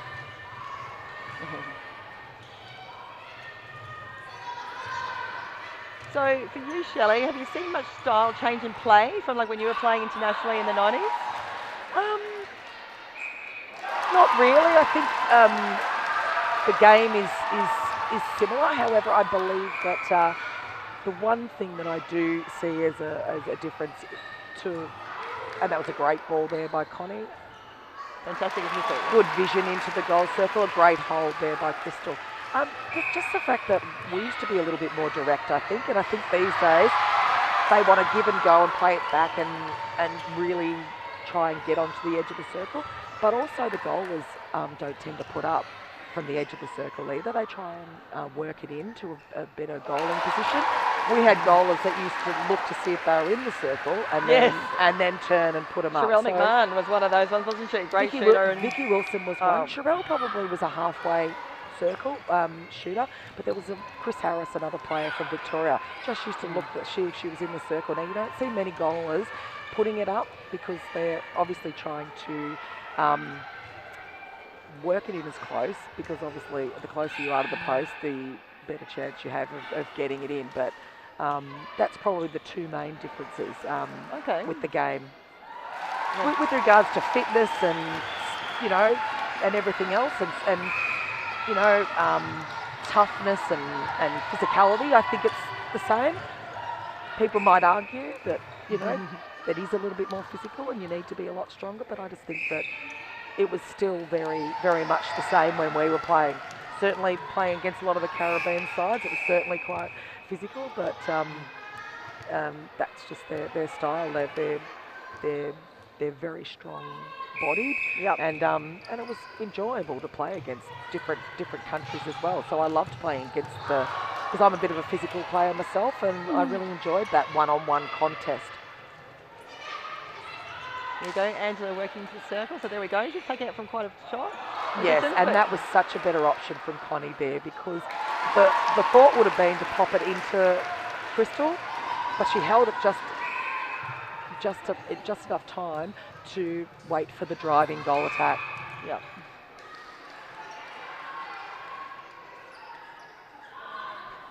And will Angela put this up? Oh, what was that call for? Offside? Offside, perhaps. One of my pet hates is when a wing attack breaks. Oh, I know. Oh, well great reading again from Taffy. Great attack. She's done a few of those now. Yep. She's reading them very well. She's you have to weigh up. And in the first quarter, I think she came out and was stuck out and left her goaler in the circle. I think she's really having a crack at those balls. So good on her. She's taken a few nice intercepts. She seems really fired up.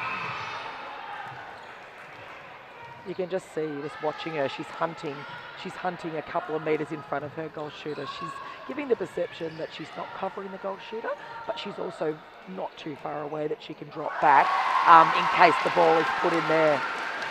And that makes it harder for the wing attack and centre too, doesn't it, Shelley? Yeah, and to know what to do, to know whether to put it. Is it on? Is it not? You know, like it creates a bit of doubt in the minds of the feeders. Where is your goalkeeper? Is she on or is she not? Is she floating? Is he, you know, do I go to the corners? Am I going to get, you know, come out and get knocked over because of, you know, a flying keeper like that? Oh, Liz Ellis used to do it to me. I used to play against her. Oh, she was great at that. Great to have on your team, but oh my gosh, you know, when she's on the opposition, she's taken a few passes off you, has she, Shelley? Well, she's knocked me over a few times. I've been on the receiving end, unfortunately. You didn't get an apology? Oh no, we don't apologise. I couldn't imagine Liz Ellis She might have given me an apology at the end of the game when we were shaking hands saying, yeah, great game, or, you know, bad luck, or whatever, thanks for the game. Oh, by the way, sorry about those couple that I smashed you. Yeah, that's okay. A few elbows to the head. Our keepers do that really well. Another really good one is Laura Geitz from Australia, but also Jiva Mentor from England. She's another one that comes out and really reads that and anticipates that intercept. Great jump there from Anne. She's got a lot of agility.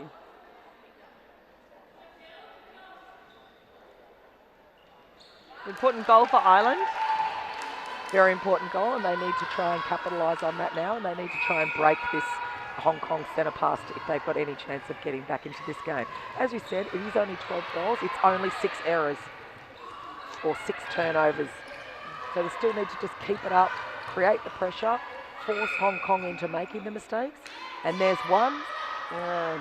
They really need to make sure they finish it off. Still could be anyone's and work game. this towards a goal.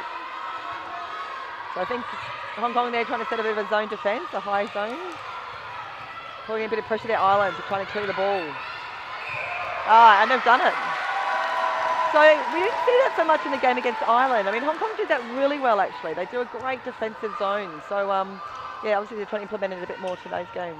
I think Singapore played a bit of a floating game on Hong Kong yesterday, and Hong Kong really struggled with that and finding the space, and I think they stopped moving. I think when a zone's put on you and there's bodies sitting in the spaces, you really can't afford to stop moving. People, you must be moving to draw those defenders off that space that they're protecting, and then it will open up other space for someone else to come in and use. Absolutely. Well, it's a great turnaround from Mandy. Then having a great competition here in Hong Kong. You say Mandy's a bit of a silent workhorse, you know, she's always there, but she's a very unassuming player.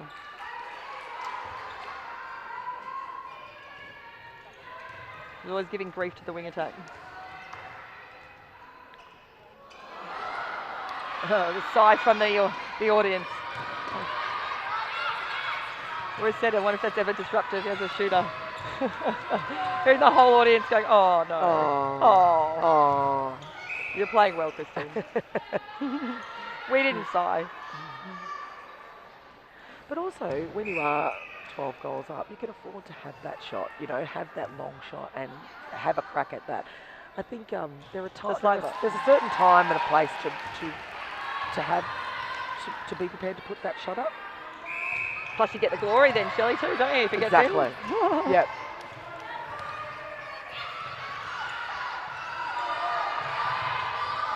Oh, again, a great read there from Mandy. Really strong last quarter. She almost knocked out her teammate, but exactly. She's really feeling the pinch there. So poor old Anne. A double collision. I think she's almost wanting to try and call time. No, she's okay. Thumbs up. Thumbs up means she's okay. All good. Anne's a tough player. She can take the knocks. I think Connie was on her way to a clear then and just got given the ball. So we've got a centre court in Hong Kong. They're all playing clubs, so they've got that good balance and combination. They're used to playing that together. Connie Wong, and we've got Anne and Angela. It certainly helps when you get a lot of opportunities to play with each other. Obviously, it forms combinations the more you play with each other. So that's obviously an advantage. Yeah, Connie's obviously used to feeding into Angela. Connie often plays goal attack as well with Angela and the shooter, so they definitely used to be playing together. They work well together. Well, as you play, the more you play with someone, the more you know their limitations and what they can and can't do. So does she take a high ball really well? Has she got good stretch? Does she get in front? Does she hold? Does she like a bounce? Does she like it straight? Does she like a lob? It's all about knowing each other and knowing each other's game. Absolutely. Another really flat shot then by the goal shooter. She needs to really lift it up and really roll her wrist, use her wrist a little bit more, and the follow through is really important. It's another opportunity for Ireland to get one more back. So Hong Kong's taking a little bit more of a lead in this quarter as well, Shelley. So it's 40-29, up by 11. So Hong Kong should be feeling pretty confident now with just 3 minutes 30 to go. Yeah, they've managed to increase the lead by 4, I believe, and which is a great effort on their part. With only 3.5 minutes to go, you wouldn't possibly think that Ireland could get back from here, but you never say no, never, or you never say never. I still wouldn't put my money down, Shelley. Well, great drive out of the circle from Crystal. Yeah, another one. She's putting in a last couple of minutes of showing us that she can actually run and lead, and she's got a bit of energy left in her. She's got a second win. There we go. Great shot. Actually, Crystal through the whole tournament, she's shown that she's done a holding game, but then also she's done a bit of a running game as well with Grenada. It's important to mix it up, and I think that she was really stuck in the circle for the first half, and I think that's what's happened in the third and the fourth quarters, and particularly probably because of the change in the goal attack. She's able to come out, she's confident coming out, and the goal attack has got such speed that she gets into the circle and replaces that, gets to drive into the circle, into the space that Crystal's given her when she comes out. Kate Jolly feeling a bit frustrated there. She knew that wasn't the right option. Another opportunity for Ireland. The shooter not happy with that. She really wanted that, and I think I agree with her.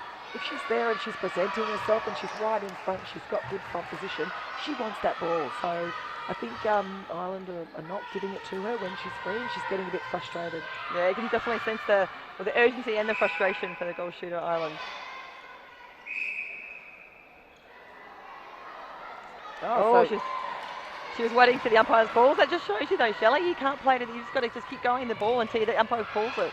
Exactly right, and I think she was waiting for that. I think it was advantage contact or advantage instruction, but because she took the shot, he deemed that she had taken the shot, so therefore let the game play on and didn't pull it back.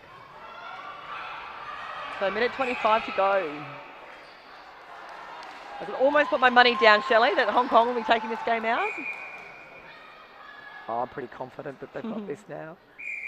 So it's been a great performance by them, a great improvement on last night. And when you're playing in a tournament, it's better to build anyway. So they're heading towards finals now, and I think that might guarantee them a spot in the top 2, and hitting their peak just at the right time. Could have been your motivational speech as well, Shelley. Oh, look, you know what? I take full responsibility for the way they've played. I'm so glad. I'm so glad. It would have been rather embarrassing if they'd come out and lost by 20 goals. A good one. We'd have to bring your flight forward. Look, the main thing that I focused on when I spoke to them was that, when you go out there, you're not defeated. You are the one, you've got to be the ones that stand tall and that you're confident and that you're going to beat this team. No one's going to beat you. Have faith, have belief in each other, back each other, and talk and encourage and just keep going and provide options and support to each other out there. And I think that's what they've shown, and there's been lots of support for each other, backing each other up, plenty of options, and they haven't stopped, and they've been quite consistent. So consistency is another key. And there we go. It was great words, and on that note, Hong Kong gets the last goal and wins the game against Ireland, 43-32. Fantastic match, and exactly what you just said, Shelley. All those words that you gave, the motivational speech, they went out there and they did it. I believe. I believe so. I mean, I'm not obviously going to take full credit for that, but because I believe that they knew that they had it in them, and I think that last night against Singapore wasn't their best game. I think there were so many areas that they could work on, and they really thought about what they could do and prove on what they did the night before. And I think that they've shown us now that this is what they're here for. They haven't put in all the work for nothing, and they're here to win this tournament. And they're pretty excited about this win, and to beat Ireland, who are undefeated thus far, and now they have to play each other in the final. I think it's set them up for and given them a great confidence boost as well going out there. Tomorrow. Is it tomorrow when they play? Tomorrow is the final, Yeah. Shelley. Yeah, and you've got to say they're looking strong. They're looking like hot contenders for the finals. Look, and I believe that, like I said, I think Ireland started to tire. So I think that as the weeks gone by, or as the few days of the games have gone by, they have started to tire, and they are showing that they are a little bit vulnerable there in that area. And whereas I think Hong Kong are full of confidence, they're full of spirit. They've got the fitness. They've been working a lot on their strength and conditioning, and they went out there and showed themselves what they can do, and I think they'll be very, very pleased with that win. Yeah, and a great home support, crowd support as well. You can see them cheering it on. Fantastic. It always helps that, isn't it, having that home advantage? Oh, absolutely.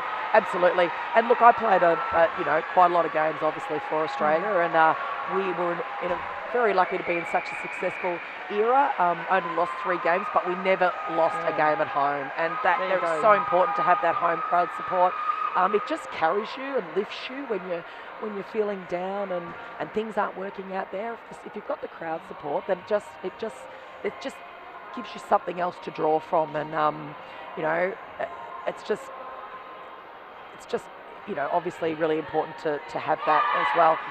Not great for the opposition, but And they should have that tomorrow. So that's day 3 ending tonight. So that's a great way to finish the night, Shelley, with Hong Kong winning 43-32 to Ireland. So thanks very much for coming on tonight, Shelley. It's been an absolute pleasure. Oh, it's that's an honour okay. for having you here. That's okay. I'm sort of, a bit lost for words at times, but which is, unusual for me because Shelley, I don't shut up. I don't think you'll ever be lost for words.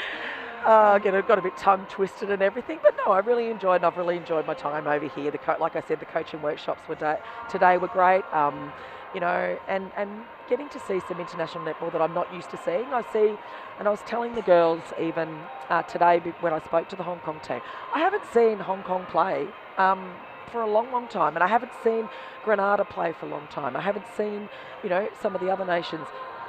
When you're in Australia, you're playing New Zealand because they're our neighbours, and you're playing, England come out or Jamaica come out, and you're seeing a lot of televised matches between some of those nations, but you don't get to see what the rest of the world is doing, and it's nice to see that netball is is still flourishing in all areas of the world, and it's great to see It's certainly live and strong in Hong Kong. Yeah, no, it's Absolutely. fantastic. The support that we've seen tonight from the crowd as well, it's great to see. And yeah, I've really enjoyed my time out here. Brilliant. On that note, good night to everyone. Thanks for joining us, and look forward to seeing you all tomorrow for the semi-finals and the grand finals. Thanks, Shelley. Awesome. No, it's great. I'm looking forward to the finals. Everyone have a great night.